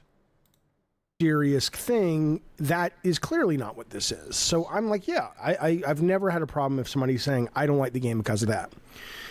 I mean, they can say whatever they want. They have a right to hate it for all kinds of reasons. There's too much purple in it. I don't care. But I'm just saying that that is, I think, from people who have spent time with the game, you're like, oh, well, there's no doubt it's a different tonality. The other thing is the writing. Even in the video, a lot of people were critical to me or of me about, I say the barf scene and the push-up scene, even though I agree with the messaging of what they're trying to communicate, terribly written, really cringy and stupid. The overall game, I like the writing of the narrative. I like that you've got this, what's his name, the elf guy who is kind of a. I won't lie, from what I've seen of the story, it was pretty generic. I'm not going to sit there and say that it is or isn't that much, but from what I've seen, it just seemed like a very generic story. Oh, your character made a mistake, now you have to go fix that mistake by spending 50 quadrillion minutes of your day going out of there, going to this other part of the map to get said MacGuffin to fix the problem. And then, oh, look, you lose MacGuffin because the bad guy was there before you, blah, blah, blah. A very generic game to keep the pattern going. So I wouldn't say that this game has anything, and now I actually don't know how the story goes in this game. I kind of just made it up on the spot, but that's what I'm assuming goes on during the game. So I would say that, from what I've seen so far, it's pretty generic. God who's living in Rook's mind, like he's taken up resonance in his subconscious and he has to meditate to commune with him. I think that's pretty cool. I think there's a number of side quests that are really cool. But yes, I said when I started playing it, it feels like a CW show. Not all throughout. It does kind of dip into some pathos and darkness at times. But it absolutely feels like a young adult fantasy novel. And it's a little too... Everything's great. You know, it's got a little... You know, I like the high adventure tone of it. But I do think it's a little youngish, which again... It's fine. That's not why I love the game. And again, I'm making a distinction between the style of writing and performances and the actual narrative, which I think, you know, the plot of what they're trying, you know, the elven gods who have, wanting. You know, I don't really like those gods now because they let Dragon Age Veilguard exist. They made the wrong choice of letting this world exist. Poor thing. Honestly, it must fucking suck to be a Dragon Age fan after seeing Veilguard. Like, bro, I'm kinda scared for a lot of these games that I used to be very interested in. Gears of War, it may look good, but what will they put in it? Halo, who knows what they're gonna do for Halo 7? I don't give a shit if you rebrand your studio, you're still the same shitty company. Like, I'm genuinely not sure what's going to happen with a lot of these games that I really like. And will I find out? Probably not. Because by that point, most of them will probably be dead. To rip the veil open even more and bring out the monsters and take over, and there's some neat stuff in there. But point being, that complaint, the tone, I get. The complaint of this isn't the tone we were sold, or that even though Dragon Age changes game to game, this is too much of a change, I get. And again, you have a right to have a valid opinion about, oh, I didn't like the gameplay. I like the gameplay. The combat's pretty simple so far. It's not very hard, but it's flashy. It's fun. It's balanced with leveling up your character. It's balanced with, I like the exploration. It feels like a really cool, fun adventure that you're on. So, but yeah. Oh, I forgot to mention this as well, bro. The fucking puzzles in the game. They treat you like an absolute child. I wouldn't be surprised if the narrative does the exact same thing. They're hiring activists to make games instead of just hiring gamers who make games. True.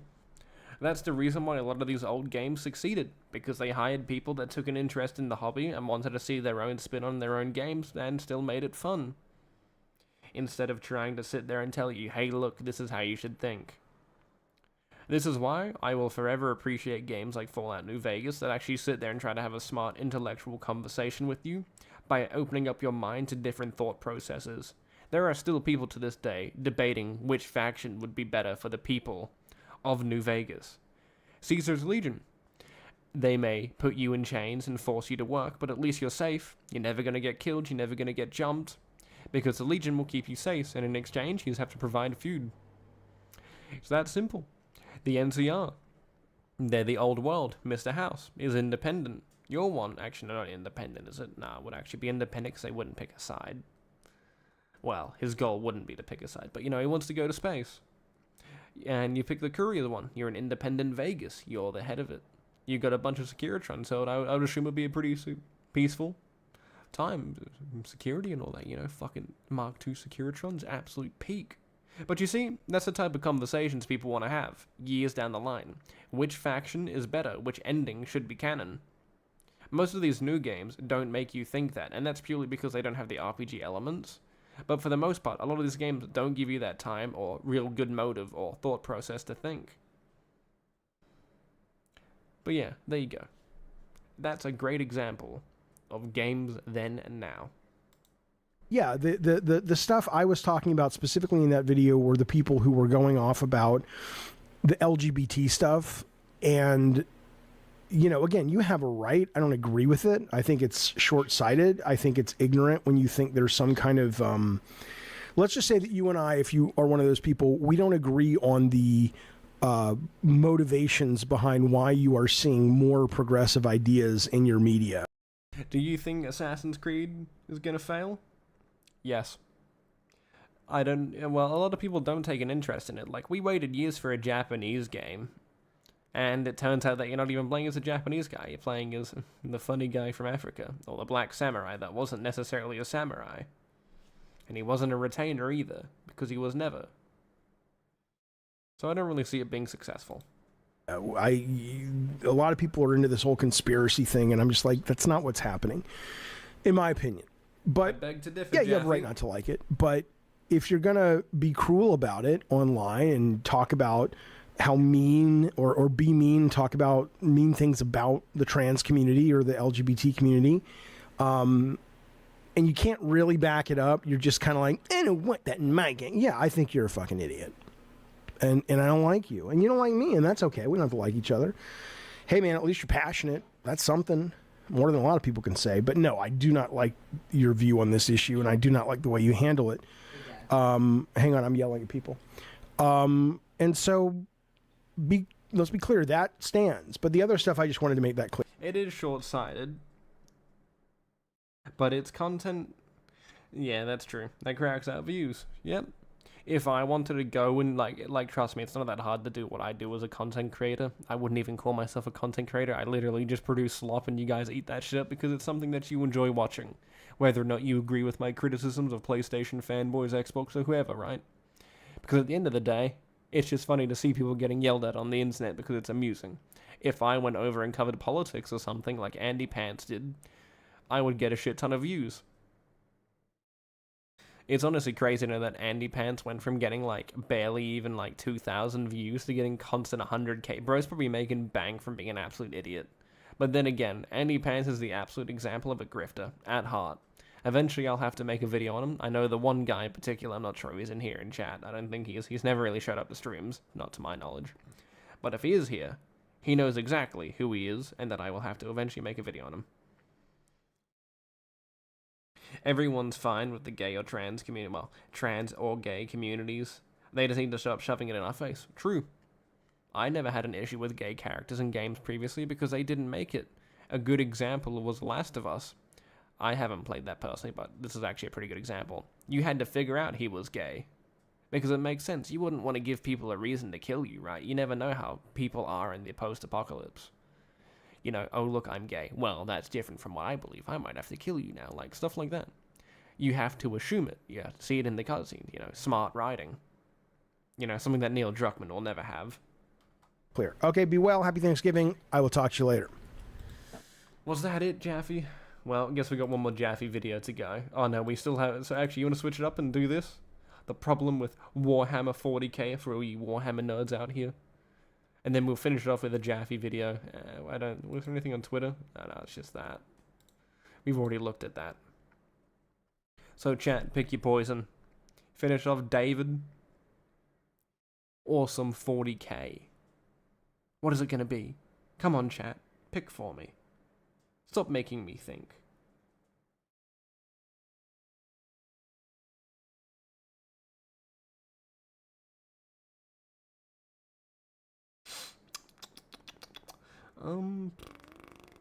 What am I... Oh, shit, I might actually have to cut the stream short eventually, so, nah, we'll finish off both of these videos.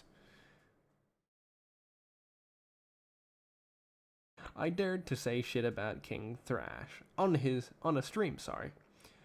And he is so fucking insecure that he looked up my stream, poor thing, and put me in the video. Laffy Taffy Jaffe. Okay, more Jaffe it is. God, you guys are so fucking mean not doing Warhammer. Fair enough. Well, yeah, I mean, yeah, well, Thrash is a bit of an idiot, right? I wouldn't consider someone like him to be, you know, the most intelligent person on the planet. He's a bit of an idiot that doesn't realize what he's talking about half of the time, which you would expect him to think before saying stuff, or at least have an opinion that he's at least thought out before, to at least give to people. Like, I understand on stream, you know, you're doing stuff, you're not really thinking that much. Like, right now, I'm just kind of turning my brain off and saying shit. But when it comes to a lot of that stuff, like, you kind of should get an idea. Like, bro, it's so fucking stupid that people are insecure. I don't ever get it. People need to, you know, grow a pair of balls. Alyssa Mercante making jokes about the Trump attempted assassination wasn't funny, and how David here said that he thought it was kind of suspicious and it might have been staged, and that wasn't cool. But he whipped out a book about the WW. Bro, people actually believe that shit is staged. Ugh. People need to fucking use their brains once in a while, bro. Oh, God.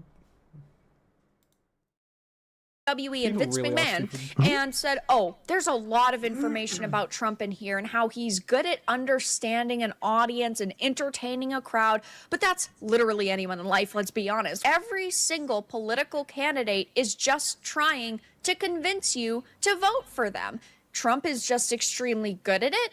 But at the end of the day, every single politician is like this, but instead he decides to single out Trump, which is just absurd. There's a book, I had the author on my show. It's called Ringmaster. It's a great book. There is an entire chapter about the relationship between sex creep offenders, some of the shit he's alleged to have done, Vince McMahon and Donald Trump. Him and Vince McMahon have a close relationship. They talk a lot. And he breaks it down into how Vince McMahon's tactics of...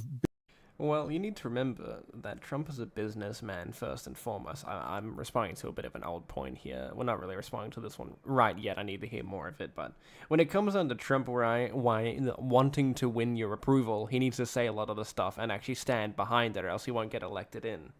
A lot of people looked at his administration before this, right? This is an Australian speaking. I don't know much about what over there, you know. Trump's cooler. We don't listen to our fucking... Also, is that a trans flag in the background of his video? Bro. Peak. Oh, no, yeah, that's right. He's got a trans kid, doesn't he?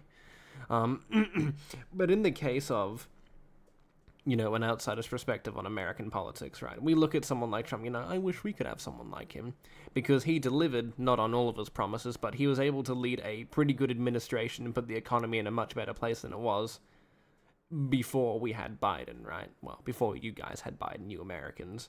And then when it came in, Biden's economy fucked us over. Housing prices are skyrocketing even more than they are. Food is pretty much annoying. I went to go buy some bread today, and it cost me $3.50 to buy one singular loaf of bread. It was a high vitamin and protein bread because I needed more protein in my diet. Because I already get all 126 grams of protein I need to maintain my body and get a bigger muscle. Sorry. But in the case of that, right, it just, a lot of the stuff that goes on in America also affects us, and we look at candidates, at least here, we're like, okay, well, who benefits us? Well, Trump would stop the $300 billion deal with the nuclear submarines because that doesn't benefit America. It's just a waste of money. He'd pull you guys out of wars. He'll do, like, it would benefit a lot of us, bro. Like, there are so many things that we can see, and you need to remember that he's going to tell us all this stuff as well. Potato bread is amazing. I'll have you know, I made some hardtack today, and it tastes like shit.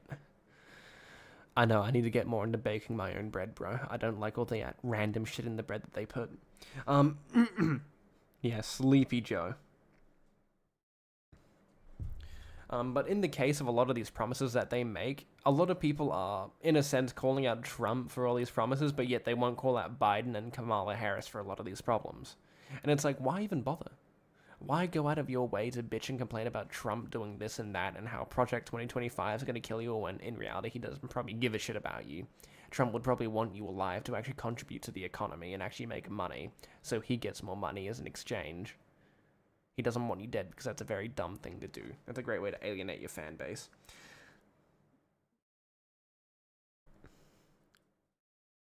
No, I like to have preserved food in the house. You never know when you're never going to be able to afford food.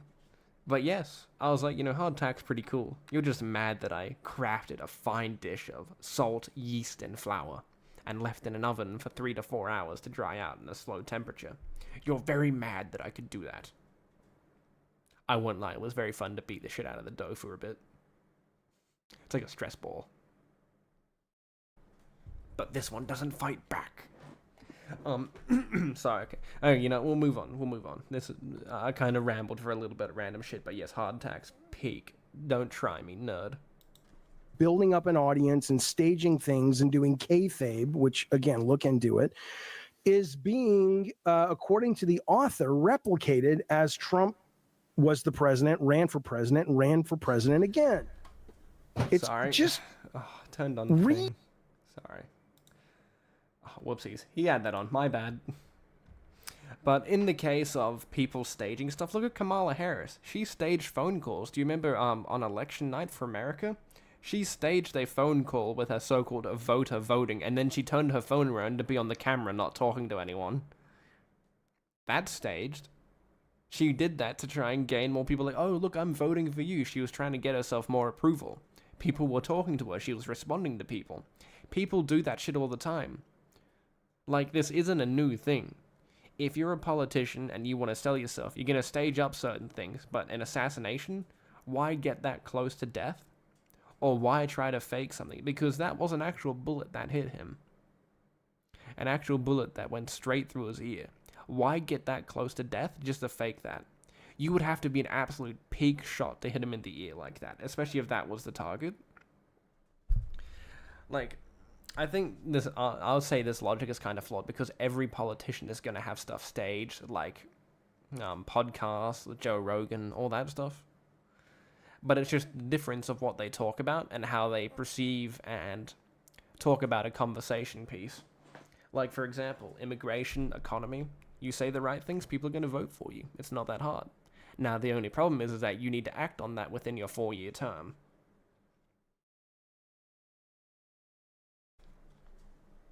Eat a little bit. You've got to do the research, lady. I didn't just pull out some rando book on the WWE. Because, like, who wants Kamala? Like, the biggest issue of why Kamala didn't win, is because she said nothing besides, we're going to help fix abortion, we're going to do elderly care, and we're going to fix this economy. And compare this to Trump, right? He said, okay, well, that's an issue. We need to tax this and this and this person, this and this issue, and get rid of these things that benefit us. We need the United Nations to pay us for all the money that they owe because they've been living rent-free off of Biden's economy before we were in. Well, after we were in. Because Biden reversed a lot of those things and it made it become more laxed. And Trump gives off this impression of, hey, look, I'm here for you, the citizen. And even though he's not, because he doesn't give a shit about you, he's a businessman, he wants to make money. He's going to put a lot more money in his pocket, but if he benefits you and leaves on good terms with people, no one's going to question him. No one's going to give a shit. So it's this constant feedback loop of people being smart. Like, it's that simple when it comes to being a politician. But look at us Australians as an example, as I know there's another Australian in chat. Who the fuck's the leader of Australia? No one cares about our leaders, right? Because none of our leaders do anything special. We've had, like, how many prime ministers over the last, like, couple of years? We had, what was it, Kevin Rudd in 2008. We had Tony Abbott. I forgot when he was. We had whoever else, blah, blah, blah, blah, blah, blah. All these shitty leaders. And then we had fucking... Who's that other guy? I already forgot his name. That, you know, he went on a vacation during half of Australia being burnt down. Like, that's how little we care about our leaders here. But when it comes to American politics, us motherfuckers always on point. I pulled out a book about the fucking thing I was speaking about. And do I think Trump's assassination was staged? I don't know. But I'll make a deal with you. If you think that's beyond the pale and hard to believe, I don't know. I mean, yeah, it could have been staged. And it needs to be done elaborately. Because we've seen what staged events look like. We've seen how staged events can be amplified and changed. And you can usually tell the difference with hindsight and looking back on stuff a couple years later. And then you can confer that information and have it looked at under a microscope again and again. Yeah, could it have been faked? Possibly. Jaffe could be right, it was faked. Or he believes it's faked, he could be completely right. But what if it isn't? How do you justify yourself then? Do you admit you're wrong? Because we all know you wouldn't. Well, maybe you would. Other people wouldn't admit that they're wrong. So it really goes, in my eyes, 50-50. But in the case of the assassination, everything we know about it so far, I would say 95.5%. Yeah, no one gives a fuck about any of our leaders, bro. You're right. Fuck Australian leaders. They're all stupid. I don't even know who the guy is in Labour. I just voted Labour, and I was like, you know. And then we had that voice referendum about giving Aboriginals more privileges in Parliament, and someone literally died that day. True. That could be a good example of saying that it's not faked. Because if the bullets were fake, why did that guy die? You could argue, well, in the case of that, they had to make it look more real, so someone had to go, and they just picked someone at random to shoot. Like, you could look at it in so many ways, but it's like, you know, the more you think of it, that seems really complex just to do it. But none of these people seem to mention why Trump is being attacked by people. The media has constantly called him a racist, a Nazi, and the equivalent of Hitler. You're egging up people to believe that he is going to take away your rights. Look at the reaction of people bitching and crying on Twitter about Trump taking away your rights. That is a great example of, oh look, that may not be faked, because you're seeing people get radicalized to the point of, hey look, if he's going to take away my rights, I need to get rid of him. Like, you're going to see a lot of people do that. You're seeing a lot of people protest by shaving their heads for the 2B or 4B movement, whatever it's called, I don't know, women that don't want to touch men for 4 years because, oh, look, we voted Trump. And you're looking at all these reactions of people getting mad at people voting for Trump. Like, it's crazy. Like, bro, I wish we had politics like that here in Australia, bro. We really do need our own Trump. If you guys don't want him, we'll take him. He would be really cool for us. He would get a lot of good stuff done. Maybe houses in Australia wouldn't cost $2 million. $1,500,000, sorry. A small house cost us more than you would have to pay in America. If you think your housing crisis is bad, ours is way fucking worse. And our government's completely retarded because we're hiring people that don't know how to build houses and they're selling it for like $2 quadrillion. And we also sold all of our freshwater supply to China. Our forests are being cut down. And we're selling all that wood, and it's now owned by Chinese conglomerates because China's smart. They want to have more leverage in Australia. Okay, sorry. Off point, sorry. Julia Gillard, that fucking ginger. I forgot about Julia Gillard, you know, the most useless ginger in Australian Parliament. Then you guys talking about, hell, going back to Barack Obama not being a citizen. Or are you guys talking about kids going to school and coming home a different sex? Your kid goes to school and comes home a few days later with an operation. The school decides what's going to happen with your child. Do you really want to go? Yeah, there's a good example. California. They're allowing people to be referred by different pronouns, and eventually they will pass a law to say, hey, look, we can transition your kid without your consent. There's a reason why, if you're under the age of around 16 and a half to 18, depending on where you live, that you need a parent's consent to do something.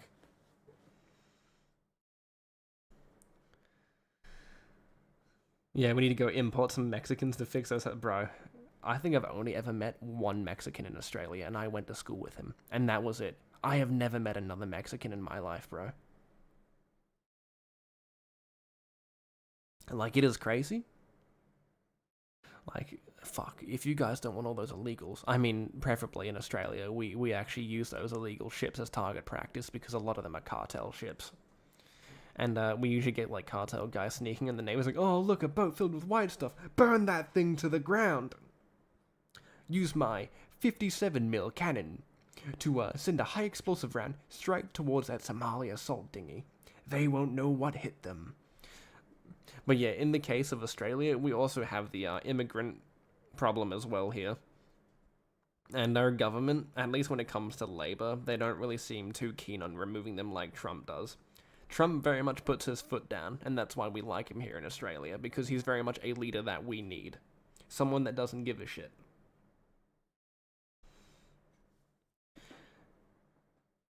So, I don't know. In some schools, they don't even have to tell the parents if their kids want to be called another pronoun. I mean, of course, that has to be California.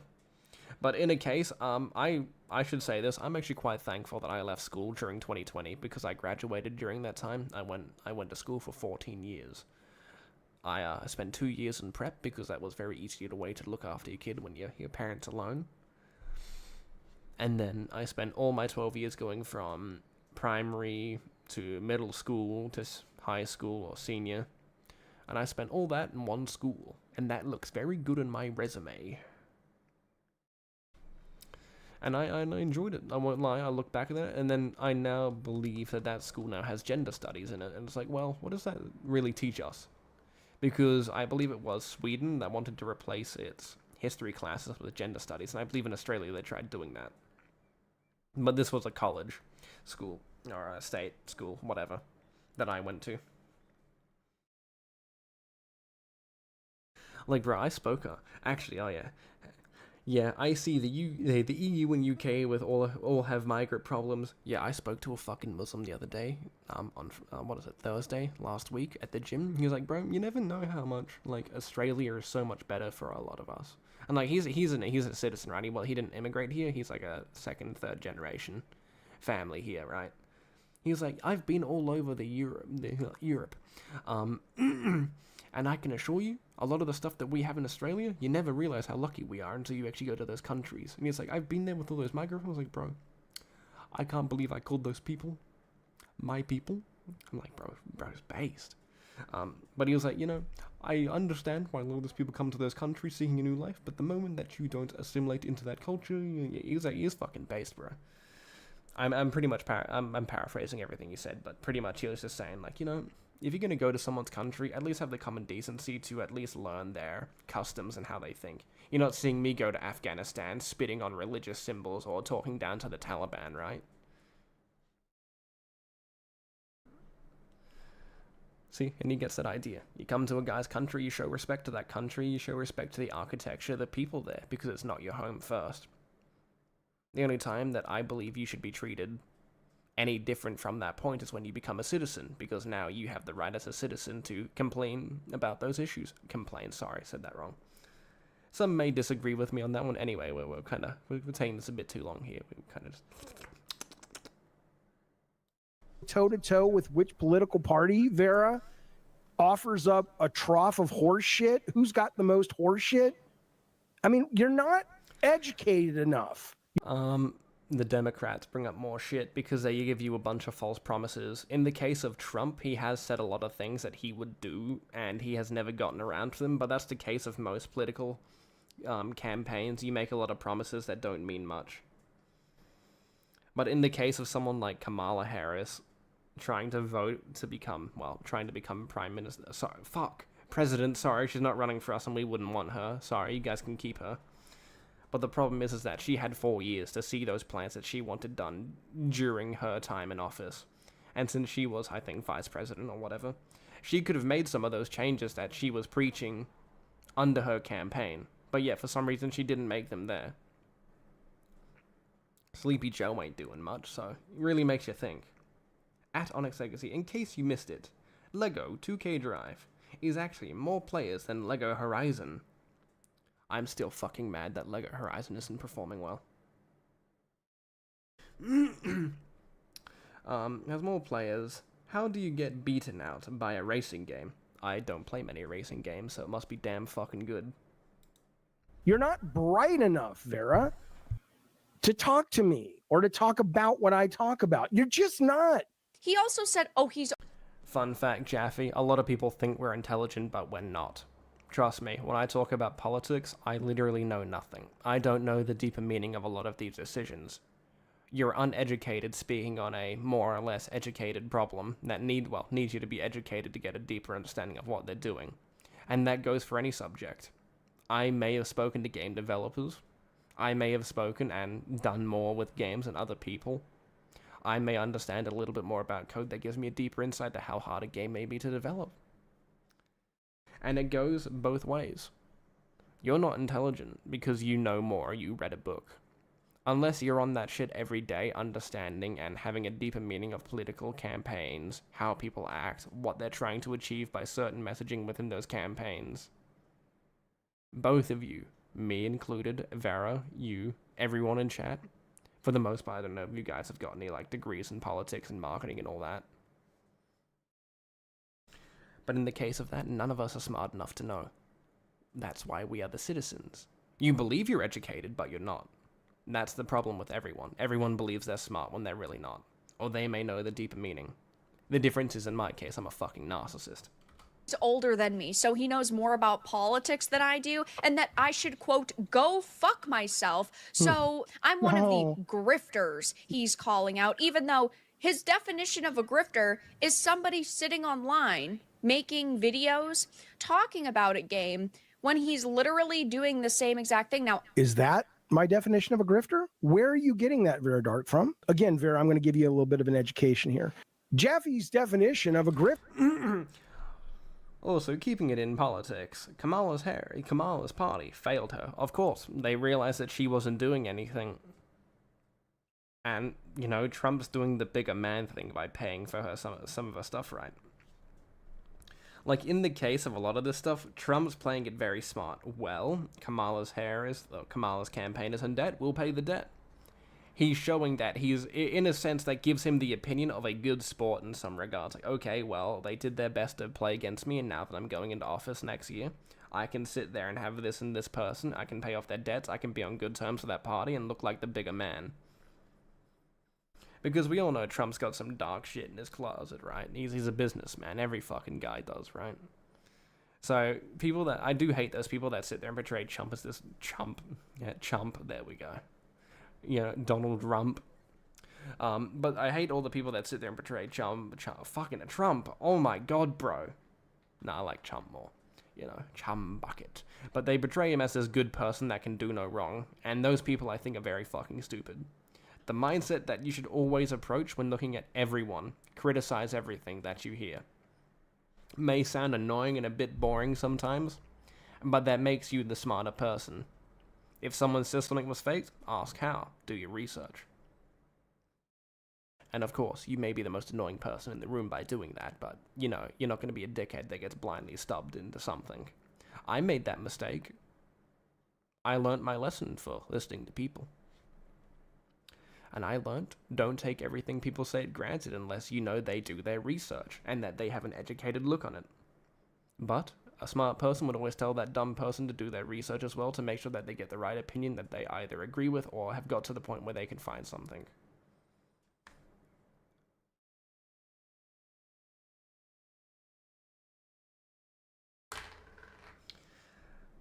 I just realized that's very dark. Goddamn, Jaffe. I think you're getting cooked. I just want to ask, is very dark an actual ginger? I don't like gingers.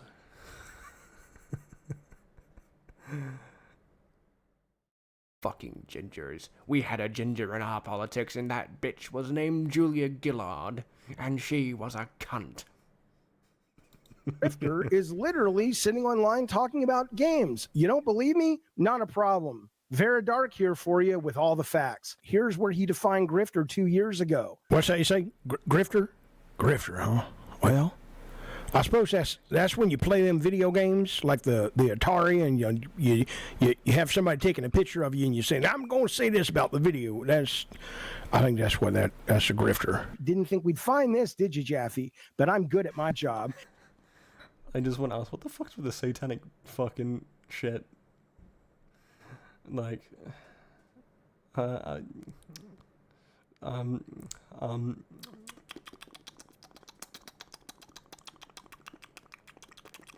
I fucking gay? I swear, I don't know what to say, bro. Jaffe, you're very stinky. Very dark. Well, Vera was playing Stalker 2, based. She's a gamer girl, bro. I might have a chance. I've never defined. Bro, she's probably past like 25. She's too old. Grifter is that. A grifter is somebody who makes money off people by lying to them. That's what they do. A grifter is not someone who sits in. If you want a good example of a grifter, Jaffe, look at Grums, look at Andy Pants. They are a good example of grifters. Some people might even say the Act Man, but in the case of the Act Man, from a lot of the videos that people reference, those were years ago. His opinions could have changed by now. And then again, the Act Man doesn't spend most of his video talking about that stuff. I would appreciate it if he mentioned, politics and video games as an example. And, bring up every argument. That's why I respect Alex, by the way, guys. Alex is pretty good. She looks like she's pushing 40. at least to me, she kind of looks like she would be under 30. But then again, I'm not really good at judging appearances and age.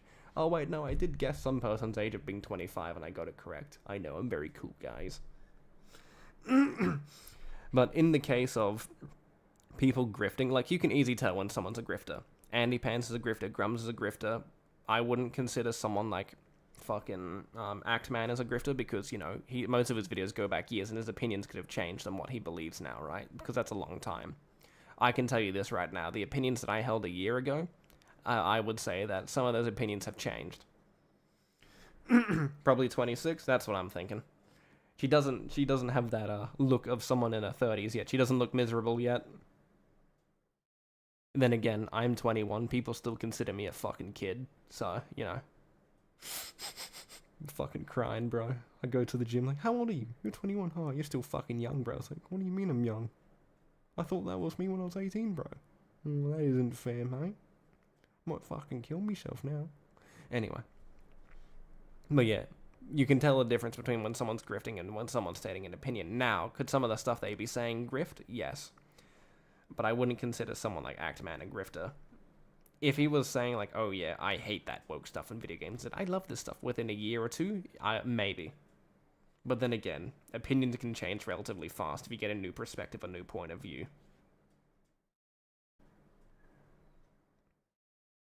You're 29? No, you're a fucking boomer. Yeah, I'm 21, bro. I'm not even out of my prime yet. You're past your prime, bro. Look, you're 29? You know that's bad, right? You technically stop growing at 28. Technically, they say around for women it's 20 and men 22, but that's not true. Your body technically replaces itself like 3 or 4 times during your life, and the first time it replaces itself, or finishes its replacement, is at 28. You're not even the same person you were all those years ago, you fucking old bastard. You're past your prime, old man. You're going into your midlife crisis.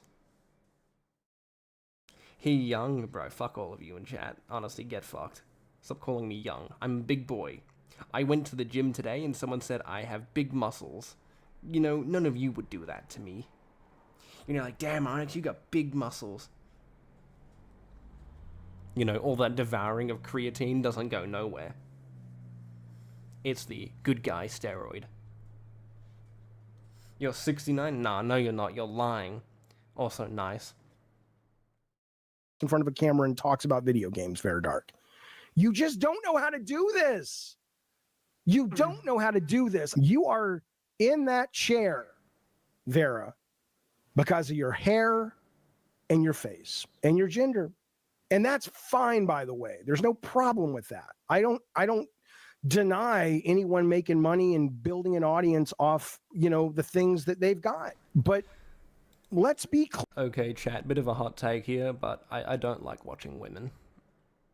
I don't know what it is, but I find their commentary not to be that engaging. Now, I haven't watched Very Dark before, so I couldn't really say, but there are very few instances where I'll actually sit down and watch a female content creator. Like, I don't know, that's just something that turns me off of their content. Nah, I'm a fucking incel, bro, that's probably what it is. I've got my synthetic man grind said, ew, a woman. How dare she not be in the kitchen, bro? This is fucked.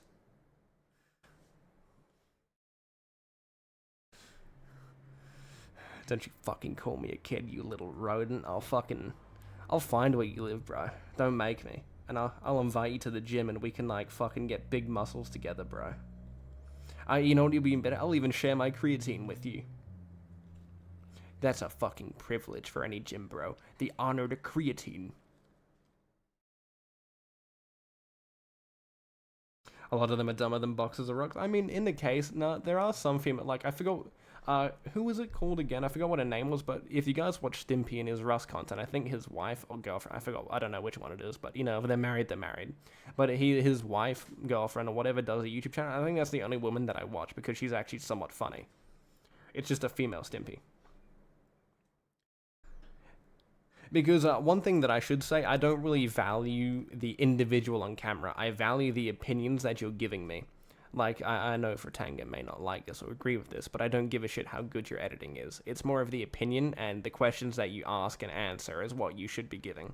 I think that is the most valuable part of your video, and I believe Vera does ask the right questions, and I believe by most standards, it's okay, because I'm not going to sit there and say, oh, her videos are boring.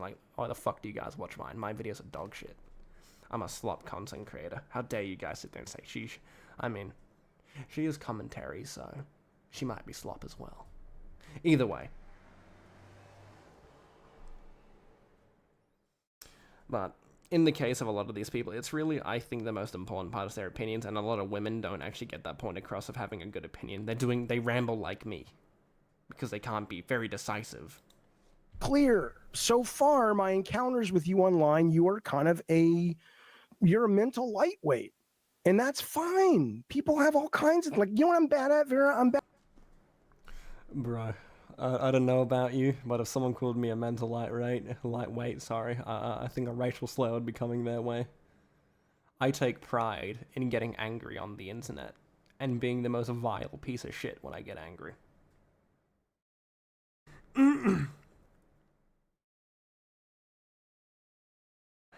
You have a good narration voice. Fuck yeah, I could hear you doing the BBC Planet Earth. I mean, I thought you were referencing a different kind of BBC where I was getting fucked by big black men and their big black cocks. But okay, I guess that works. I don't know, now that I think about it, a lot of people do compliment my voice, but I've also heard people shit on it because it sounds very monotone and boring. Huh. Why the fuck? That's a good question. Why the fuck do all these people say they like my voice? I remember a lot of women when I was younger, you have a nice voice. I'm like, leave me alone. Leave me the fuck alone. I want to play my video games in peace, bro. I also get complimented on the color of my eyes and my fingernails, because apparently I've got, great fingernails. I don't know, apparently the coloration is just perfect, and I'm like, oh my god, I wish I had those, bro. Give me those fingernails. I'm gonna fucking lob your fingers off, bro, and they're gonna be all mine, and there's nothing you can do. Give me those fingers. I want your eyeballs as well.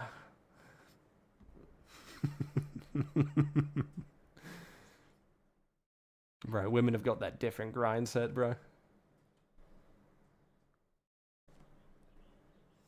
Dad video about BBC. Yeah. What the fuck? The BBC and the KKK. Excuse me? You sound like a klutzy Australian, because klutzy, he's British and you're probably the same age. I think, no, maybe. You mean Klutzy King? That, yeah. I mean, actually, now that I think about it, no, I think he's a bit younger. He might be 20, 21. Not 21, sorry, 19. I don't think he seems a lot younger. He's not as mature as me. He doesn't get as angry on the internet as I do when I hear someone sharing some other opinion that I don't agree with. Like how Orochi is a good character in For Honor and some stupid bastard sits there and says, oh, no, he's not meta. It's just he fucking suck at the game. And then that fat retard just dodge spams constantly. God, I fucking love you, Ubisoft. I hope to God For Honor gets to year 10, and I get to sit there and suffer. Sorry, I get a little bit spastic when I get reminded of that dog shit game. Sorry. But I think I've never spoken to him, so I wouldn't know how old he is. Like, the only, like, content creator that I've spoken to is, I forgot that other guy. I was in this chat earlier, harassing him. Yesterday, sorry. And Josh. But Josh doesn't speak to me. He only speaks to me when he wants my undying love. And my big goth pussy. Sorry. I get a bit excited when I think of him, just like Harmon. About it, math, man. If I was in, like, you know, NASA and they were like, oh shit, the space station's gonna explode. Everybody, we can only solve this by looking at the blueprints and the math and the, you know, geometry. I don't fucking know. Jaffe, get in here. Within 5 minutes, they'd be like, Jaffe, go get the coffee. It's not for you. That's okay. They're right. It's your voice. What the fuck type of... What the fuck? Well, I don't get that. How does that analogy work? Like, what is a space station saying? Like, she's a commentary channel. She's allowed to comment on shit. She doesn't need to be correct. She just needs to say the information that's necessary and give you all the tools to come to your own opinion.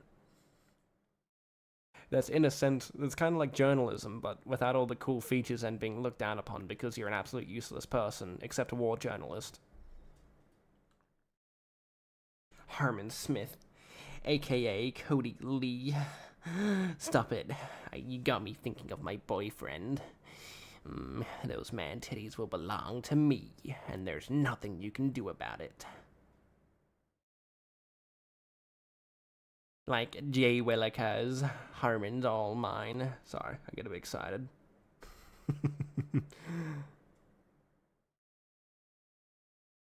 Oh, you know, a little bit of a side tangent, because I might as well mention this, bro. I was at the gym today. I was a bit late to coming home to getting all the stuff set up. I had to actually work pretty quick. But we had this fucking old lady at the gym, bro. She walked up and he was like, oh, what are you doing with that weighted vest? And I was like, oh, getting on the machine. You know what she fucking does? She does a full fucking sprint for a good 5 minutes, bro, and I think her pace was around, like, 4 minutes, bro. She's, like, fucking 80 years old. That shit was crazy. She didn't break a sweat while doing it. Like, no way you're 80 years old still doing sprinting. And I was there sitting on my, like, 6.0, 6.5, going 8 minutes per kilometer. And I was just sitting there doing a little bit of a speed walk with my weighted vest on. And she's just sitting there fucking having the time of her life. It's like, bro, how the fuck can you be that old? It's like, bro, she's gonna be living past, like, 110 easily. She's in a good fucking state. I just wanted to share that because it was very cool to see that. Not often you can see an old person out-sprint you by, like, fucking tenfold. Could literally get Putin to back out of the Ukraine. The Ukraine was a boy band from the 80s. Ukraine. You have about as much mental capacity as a spider that I killed in my shower this morning. It's the goddamn truth, Vera. Fucking hate ads, bro. Is Australia part of the UK? Yes, we are a Commonwealth. Oh, it's a Fortnite ad. Get out of here.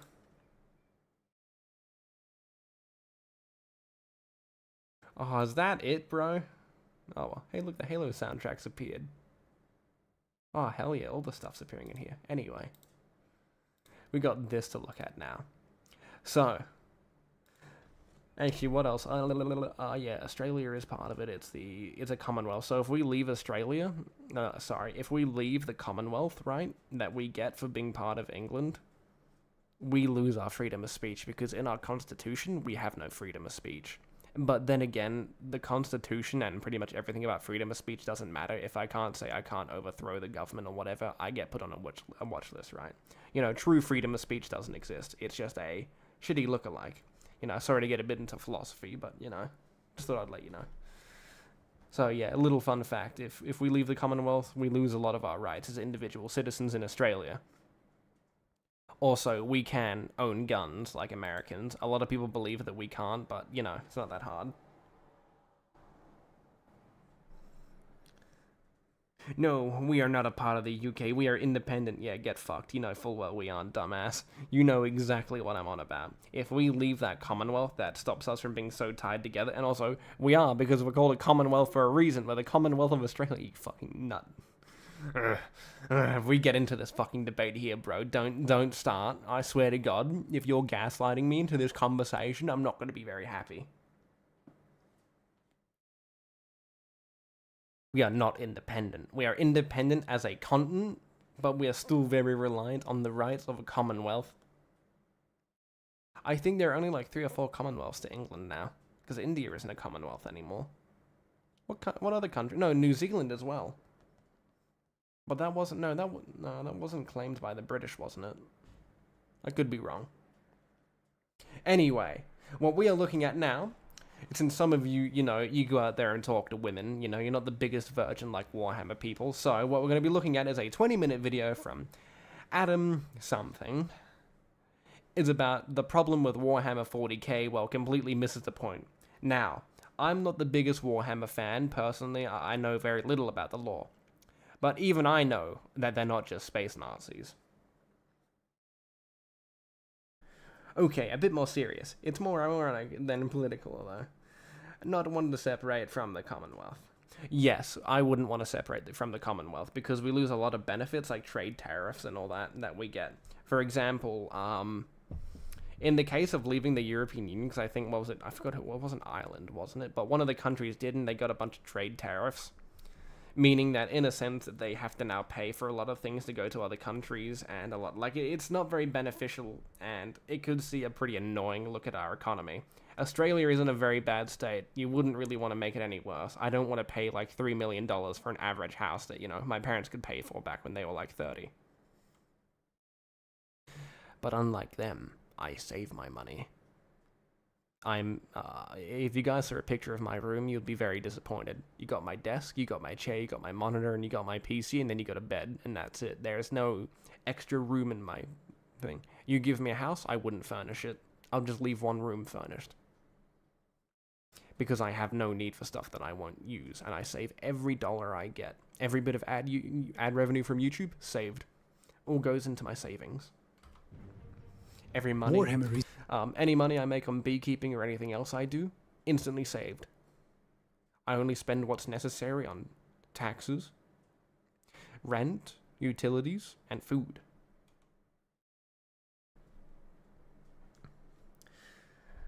Australia technically is its own place, not in the sense of it being completely independent, but it has the independent benefits of it. Like, we are still like Commonwealth, but we have a bunch of benefits.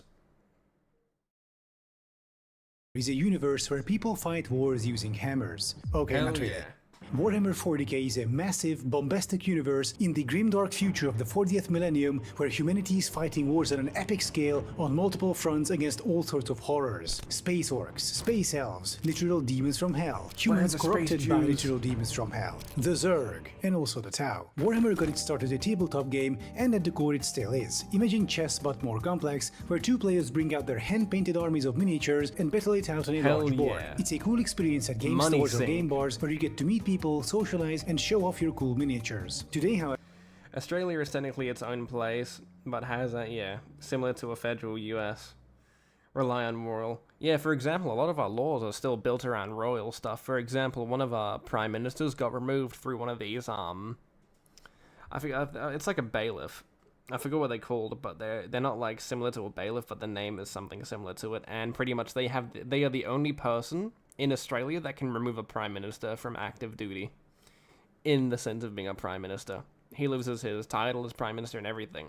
And the CIA have used that many times to remove people that would dare remove any of the CIA bases from Australia, like Pine Gap or anything else. It's very interesting how much power they control. And it's a constant loophole in Australia. The best way to describe Australia, though, for those who may not know, is that when you look at America and how many does it have, like 52, 51 states in America?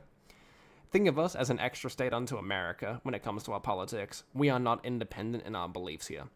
Everything we do here is in the benefit of both England and America. But in the political landscape, we are more considered as the next state of America. I think, what is it, like 52nd, 53rd state of America? That's how it should be looked at, because in the sense, America determines a lot about us that our own politics won't. However, the Warhammer IP has already outgrown its tabletop niche and now includes ultra-popular AAA game titles such as the latest Space Marine 2, with more than 2 million copies sold worldwide. But the Warhammer IP has not been without its controversies. We now have gamer-gators accusing the parent company Games Workshop of turning the game woke by introducing into it the most absurd creatures of all. Women. No, wait, it's actually even... Oh...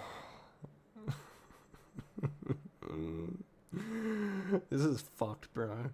He doesn't, like, don't get me wrong, he used fucking Endymion as the guy there, bro. Endymion's a fucking stupid muppet. But sitting there and saying, that's because they're not respecting the law. The Custodes don't have women. And now they're making that, like, there's a reason why you don't change certain aspects of law. For example, a certain sect of people can only have men in it. This group can only have women. You have the Sisters of Silence and the Sisters of Battle. Even I know what they are, because they're very easy to learn, and they only have female. You don't see them adding, men into the Sisters of Silence. It doesn't make any sense. Like, I'm not a big Warhammer fan, right? But even I fucking know that, because I've heard enough retards talk about it that often. Who are we reacting to this time? We are reacting to a guy called Adam Something about the problems with Warhammer 40k. Because he believes that he knows all. He's made a lot of shitty videos in the past. Even more ridiculous. Gamer-gators are mad that Games Workshop changed the lore of one of the factions that no one plays or cares about. Fucking love ads, bro.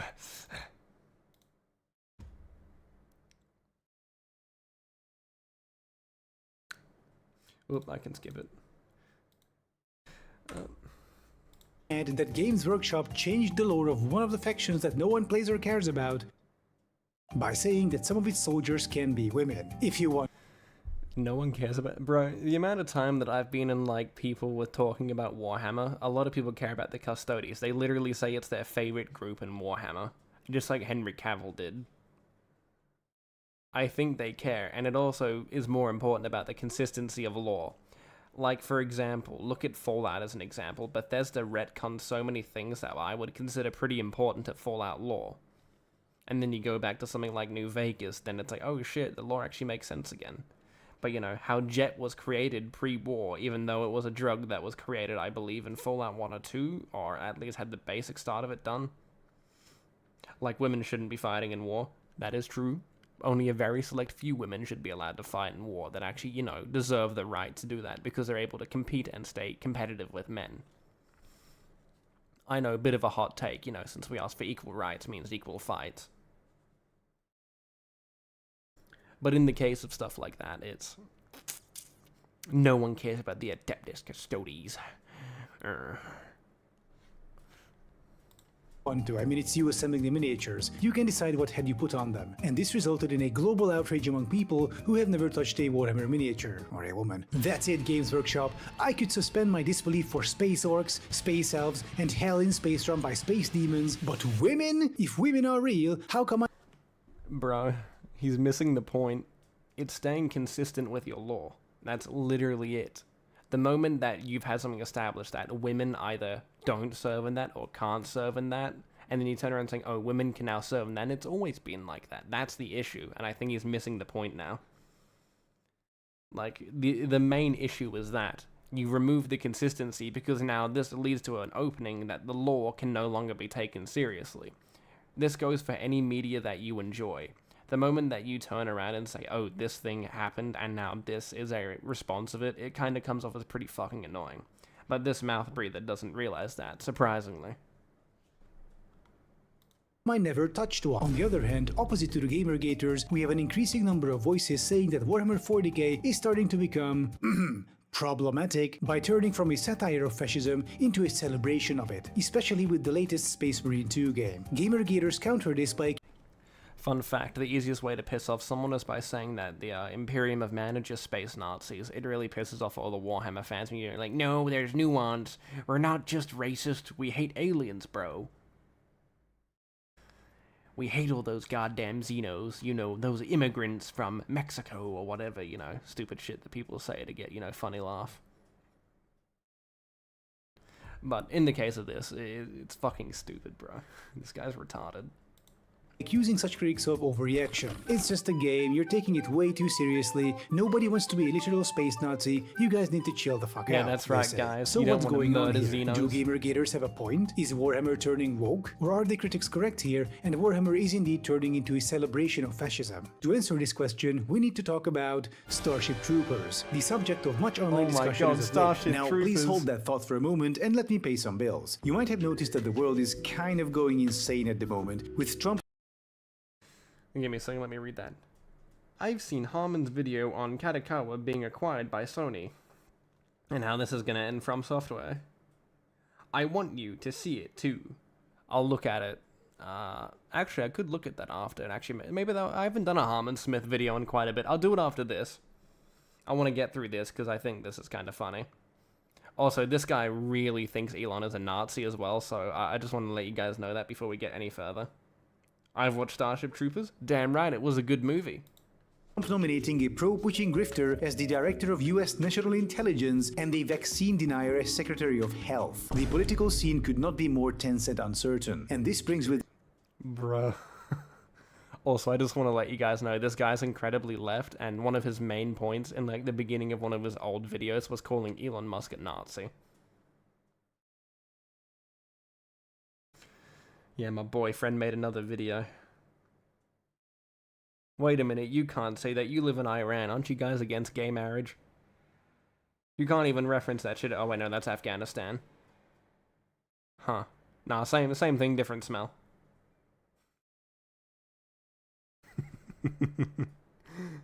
Did a steady growth of politically motivated online harassment, among others.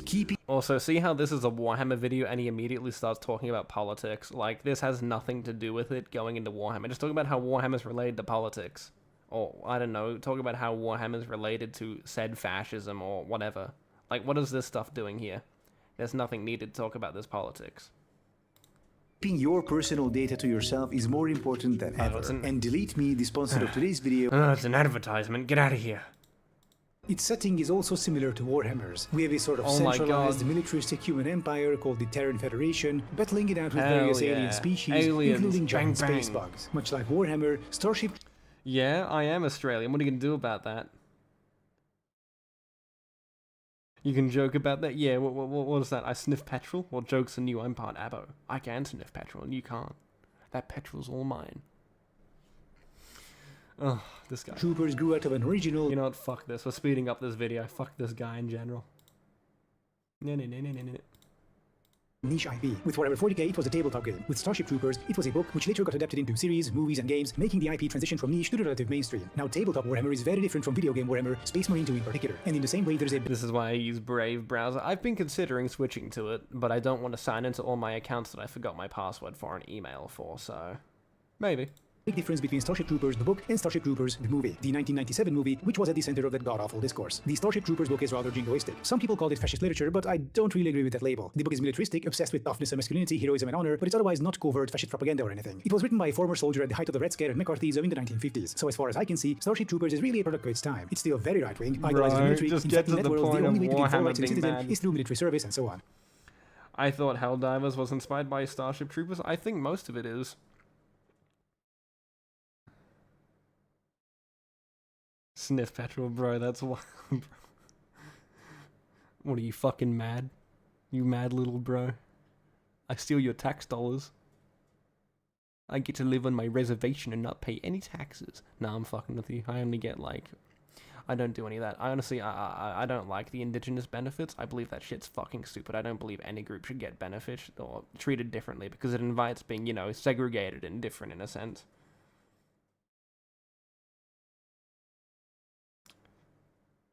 We're gonna eat all your Vegemite, so you can great Vegemite depression of 2025. Kill yourself. That's my Vegemite. Don't ever touch it. Yeah, you thought I was gonna hold back. Nah, that is a fucking lie. I will hold back. If I had you in an audio call, I'd fucking go off on you.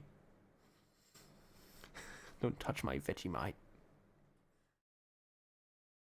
Onyx, did you buy that cassowary? You love that one. As pet, yes, I would.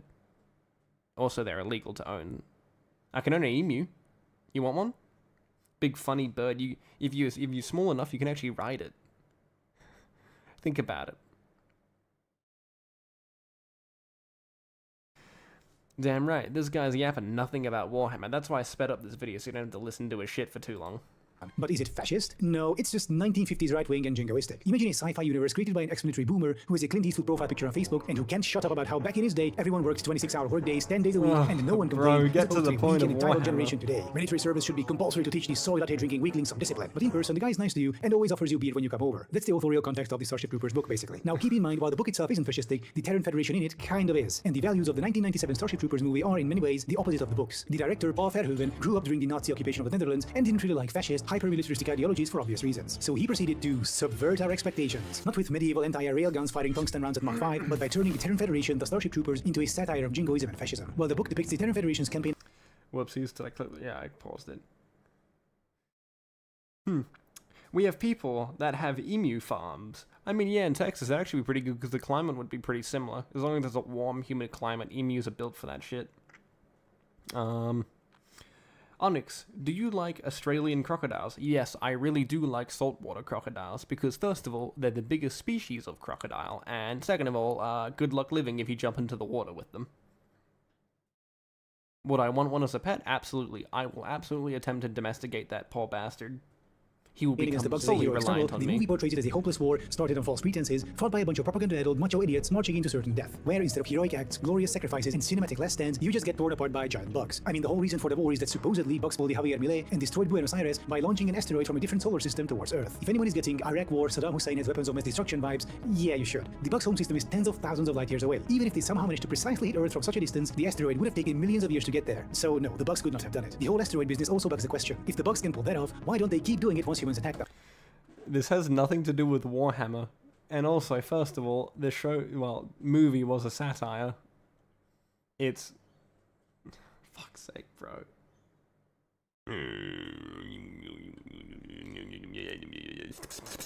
I'm fucking losing it, bro. This guy's so dumb. Just talk about Warhammer. You don't need to talk about all this stuff around it. Steve Irwin is a national treasure. He is. I have a body pillow of him. Why is he so boring? Good question.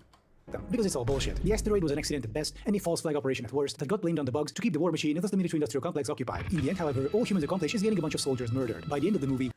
Bro, this guy must fucking hate Helldivers.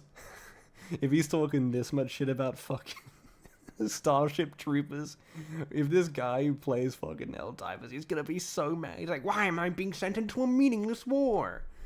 God damn it, I hate fighting bugs. They literally attack Super Earth. There's no proof of it. It's all just a government psyop. I'm fucking losing it.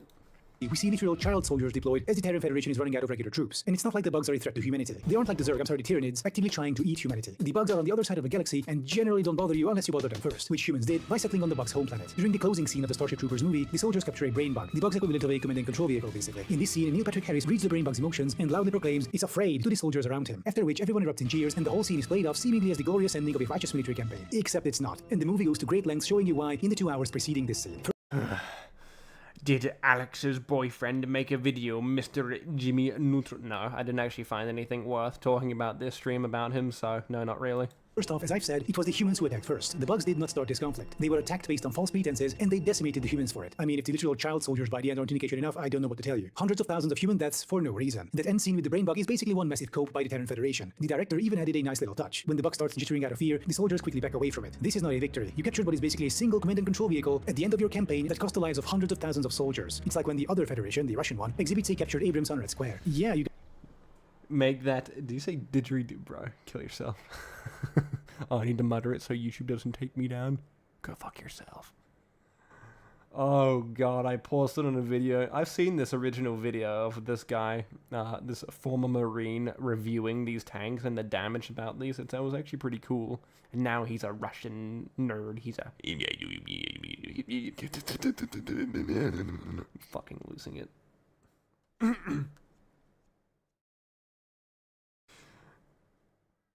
I know, what does Space Marine have to do with any of this shit? What does Warhammer have to, like, he's not even talking about the point of Warhammer, he's talking about stuff around it. He's not getting to the point of, like, how is Warhammer fascist? He spent, like, let's see, the first roughly the first 6 minutes or so talking about Starship Troopers. You got that one, congrats, but you also lost more than 18,000 pieces of heavy equipment in Ukraine. And it's just the visually confirmed losses, not to mention your cash. Oh, he's talking about Ukraine now. Oh, fuck me, bro. What does this have to do with Warhammer? This has nothing to do with it.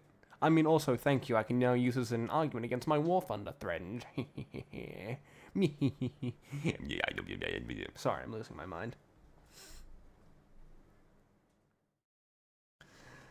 Bro, he's really just padding out the video with useless shit that isn't really necessary to the overall point of Warhammer being fascist or Warhammer being woke.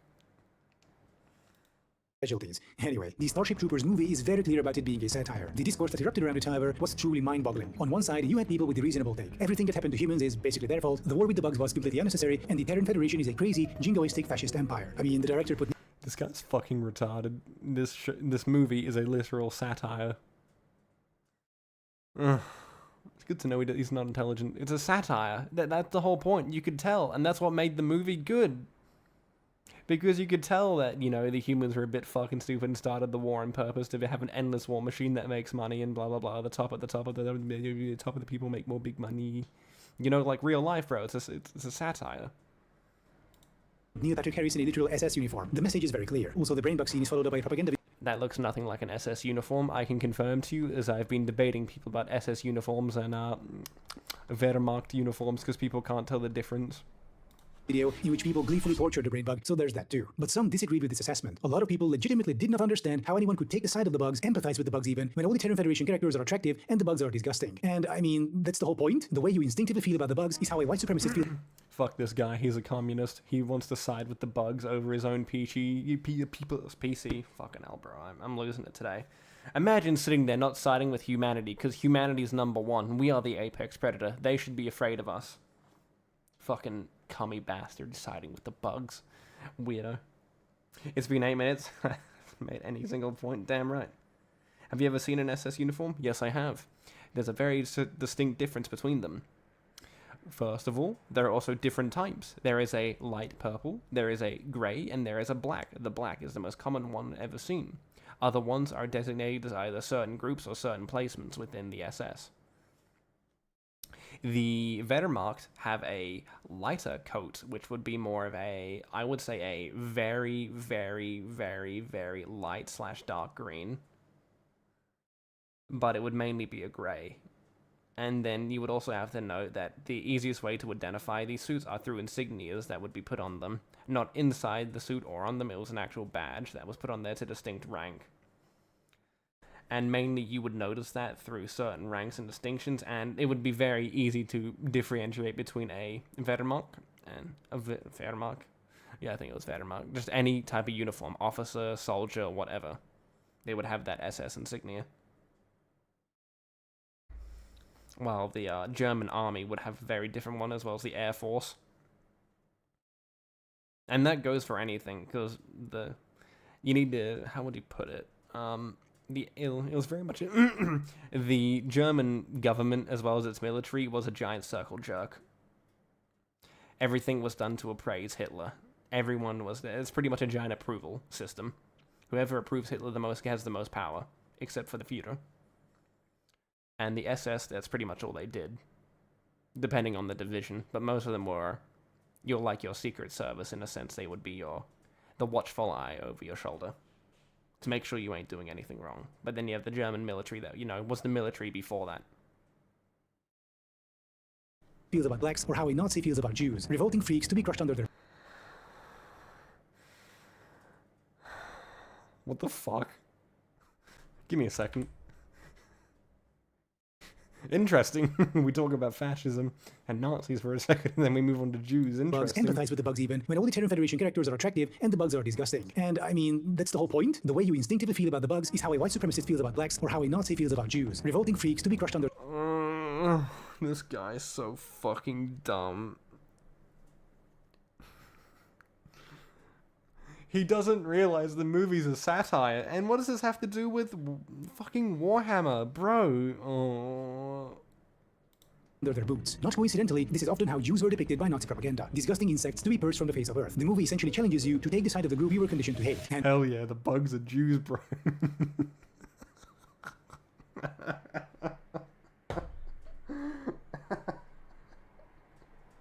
I'm so done. This video is fucking comedy gold. This has to be a fucking joke. You can't actually be sitting there thinking that this shit is real. And oh boy, did many people fail this test. The discourse essentially became an indicator of who would fall for Nazi propaganda, where all the Aryan Germans are depicted as tall, strong and beautiful, and all the supposed subhumans as revolting freaks. With that, Starship Troopers gave us a very important revelation about the importance of aesthetics. If an otherwise horrible faction is depicted as badass and handsome in an IP, some people will start idolizing them and co-opt their visuals, no matter how monstrous the faction is or how much satire you heap on. And this brings us to Warhammer 40k. Let's consider its opening paragraphs. It is the 41st millennium. For more than 100 centuries... So do you guys like the Jews from Starship Trooper, bro? That shit's crazy. I can't believe the bugs are space Jews.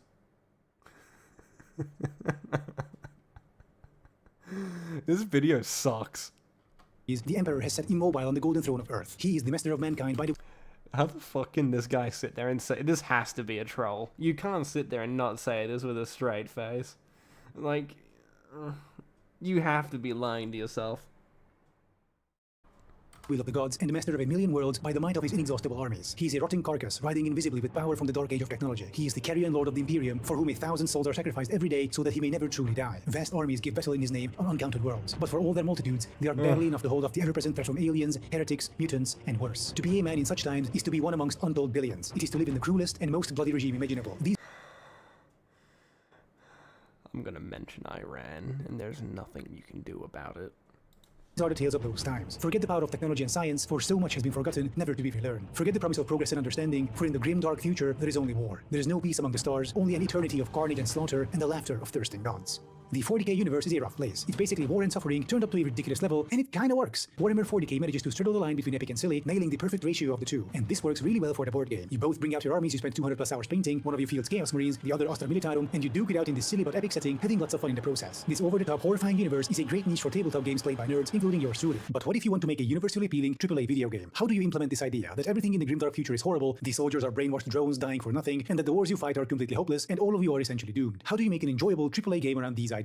Games Workshop thought long and hard and decided that they'll just kind of forget about most of the grimdark stuff. The Space Marine games, while containing hints of the absurdity of the Imperium, are for the most part made to make the player feel like a cool, epic, badass war hero soldier mowing down thousands of enemies without breaking a sweat. And with that, Games Workshop has made the biggest mistake possible. I swear, this guy. When he talks, I ran. Wow, you're so fucking funny, bro. You're a comedian. You ever considered doing like stand-up? Fucking...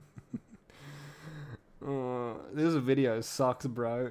What do you mean this doesn't do, like... I'm not even a Warhammer fan, and even I know that a lot of Warhammer guys are very happy with the representation of Space Marines. Of course, it's not, a one-to-one representation, because, going from novels or anything else, right, to a game, you have to limit it down. This fucking sucks, bro. This video is terrible. This guy has no clue. Like, even I'm not even. I know nothing about Warhammer, bro. Even I know exactly what is and what isn't. I've been around it a little bit. When it comes to depicting fascists. They made them appear cool and badass. And yes, Space Marines are fascists. They're turbo space Nazis who will turn you into minced meat if you say something they deem heretical. Atrocities, purges, and mean, he isn't wrong. They literally are just space fascists because they kill everything, but, you know, that would also imply their own people. I'm suffering. I'm fucking gonna die. This video sucks, bro. I can't stop mentioning that. Did you guys know that this video sucks? Genocides are just par for the course for them. If your service to the Imperium means mowing down 10,000 civilians because there might be heretics among them, so be it. You're murdering women and children without any second thought or remorse because you are a mindless drone bred for combat, and that's just what it's like to live under the cruelest and most bloody regime imaginable. If you doubt me, I invite you to... Yeah, that shit is cool as fuck. Who wouldn't want to be a fucking space marine? That shit's cool. Who wouldn't want to be a Oh.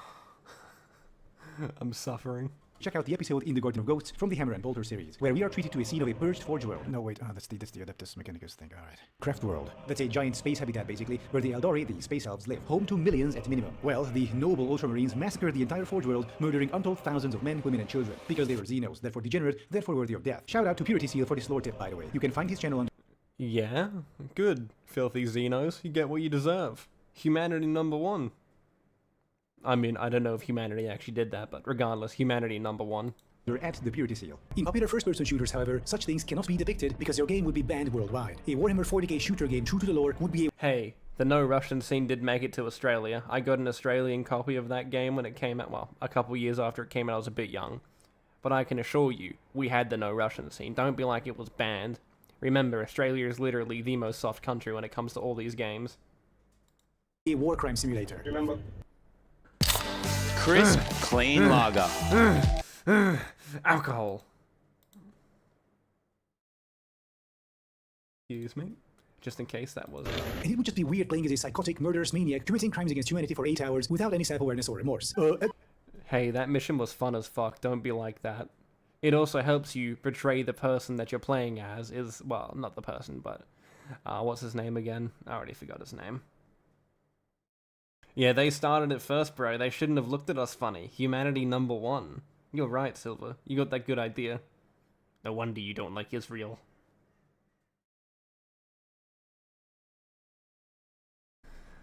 But how the fuck are they... This is how they demonize the villain of the game. I forgot his name off the top of my head. It isn't... No, it's Makarov, isn't it? Yeah, Makarov.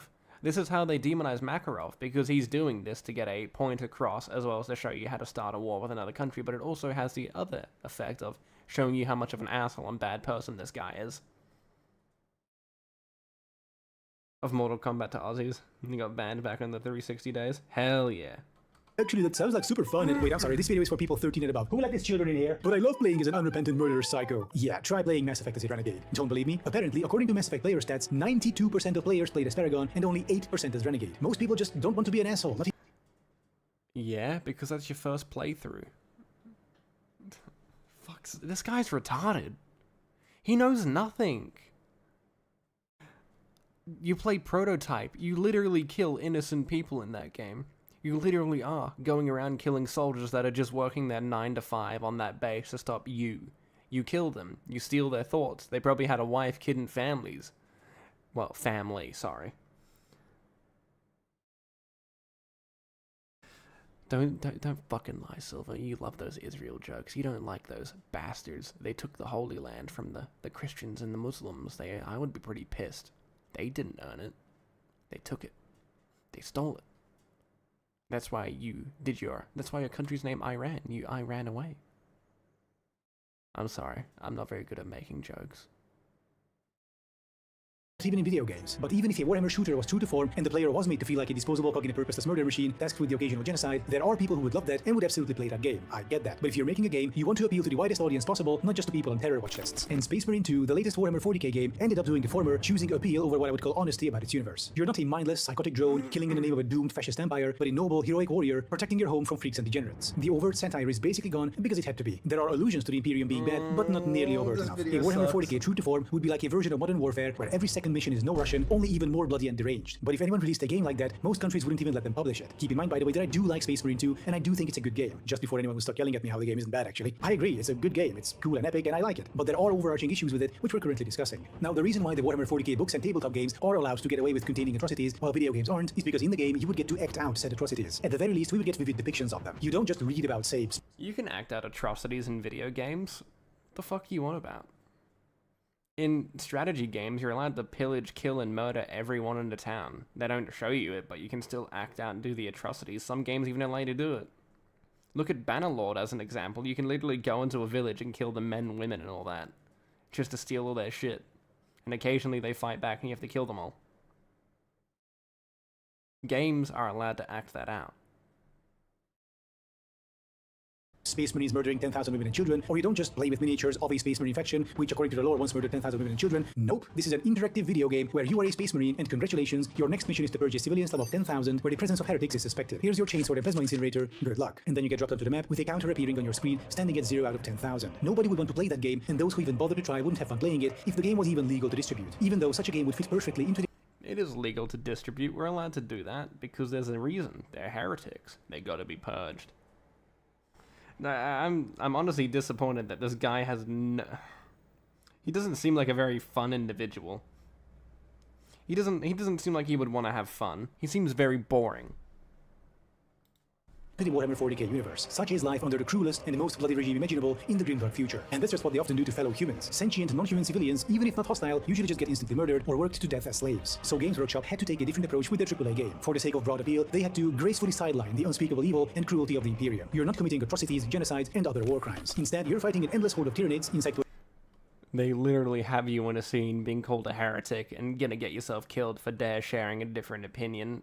They still have it in the game if you've played Space Marine 2, or at least gone through a majority of the campaign. With space alien predators, which threaten to overwhelm everything. In contrast to the bugs in the Starship Troopers movie, Tyranids are not the victims of aggression. Their singular goal is to devour absolutely everything. They are a force of nature, basically, and there is nothing morally wrong with killing them. The other enemy faction appearing in Space Marine 2 are the Forces of Chaos, who are just evil. Once again, nothing wrong with killing them. So your character, Titus of the Ultramarines, is doing the good thing, really. He's a protagonist. He's also a brainwashed space Nazi psychopath, prepared to commit even the most heinous atrocities without a hint of doubt, should his masters command him. But let's not portray that, because that would be a downer for the average player. Therefore, in Space Marine 2, Titus is mostly portrayed as a selfless war hero instead. And I know that there is a bit more nuance to the story and the character, especially in light of the previous game, but that unfortunately doesn't matter. That's stuff for lore wonks, not your average player who might not even have played the previous game. The nuance is lost on them. And because of this, due to the satire taking the backseat, we have lunatic space Nazis made to look like heroes, tirelessly fighting against a tidal wave of freaks that threaten to... I wonder how all these Warhammer fans are reacting to this. Like, is anyone here in chat a Warhammer fan? Like, really into it? Because I can assure you, I'm not a big fan myself. Onyx, the only criticism about Space Marine 2 is the CPU. You need a very powerful CPU because of the number of enemies. I will notice that on my CPU was constantly sitting at like around a 70% temperature and like it was around like, what was it, 99% full utilization, and it was always sitting at like a really high temperature. They fixed that now, which is good. But in the case of that, after a couple of patches, it got a little bit better. To destroy their glorious civilization, which is exactly how, say, white nationalists think of themselves, isn't it? The brave champions protecting white civilization from an onslaught of swarthy subhumans who would destroy all they've built. And since the video games have an overwhelming cultural influence compared to the books... Oh, bruh, this video fucking sucks. Just talk about how this is... It's not...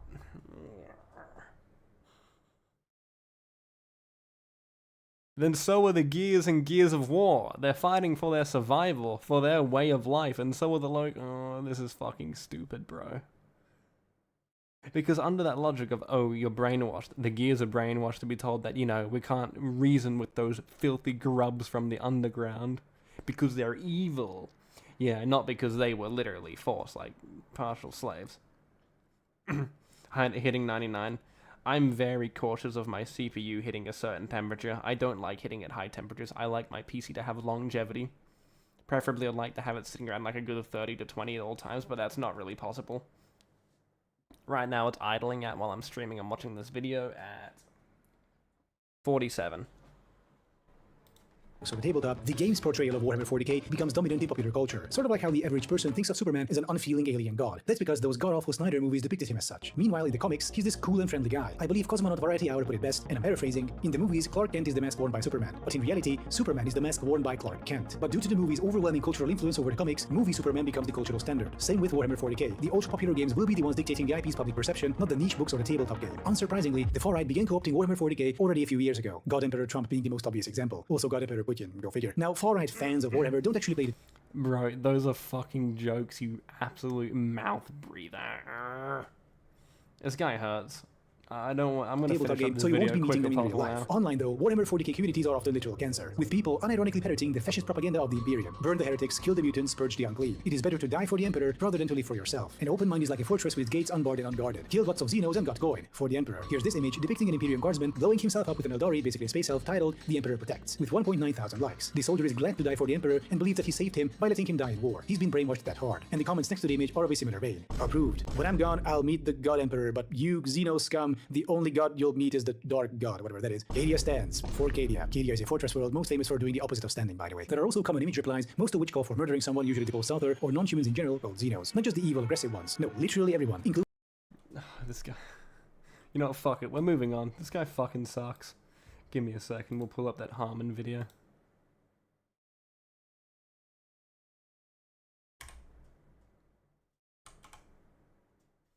Harmon, where are you? Harmon. Harmon. Harmon.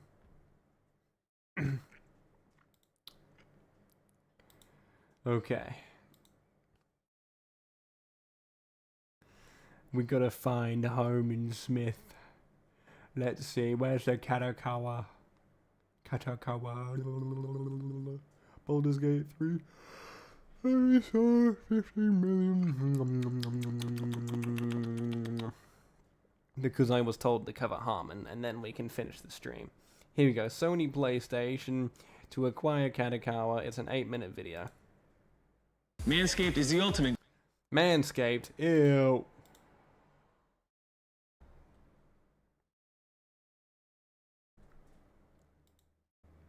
The first flame is dying out. The dark soul has been shattered, spread out all across the land. And no, chosen undead will be able to reclaim it and rekindle the bonfire so he can do it all over again with a different weapon set this time. It's the beginning of the end. Hey, fuck you, It isn't going to work. It's all falling apart. Yeah, the cracks are starting to show. People are beginning to see how FromSlop, the most overhyped developer of the 2010s, is going to meet its demise. Like so many other companies before it, it is going to be stomped under the gigantic heel of Sony Incorporated.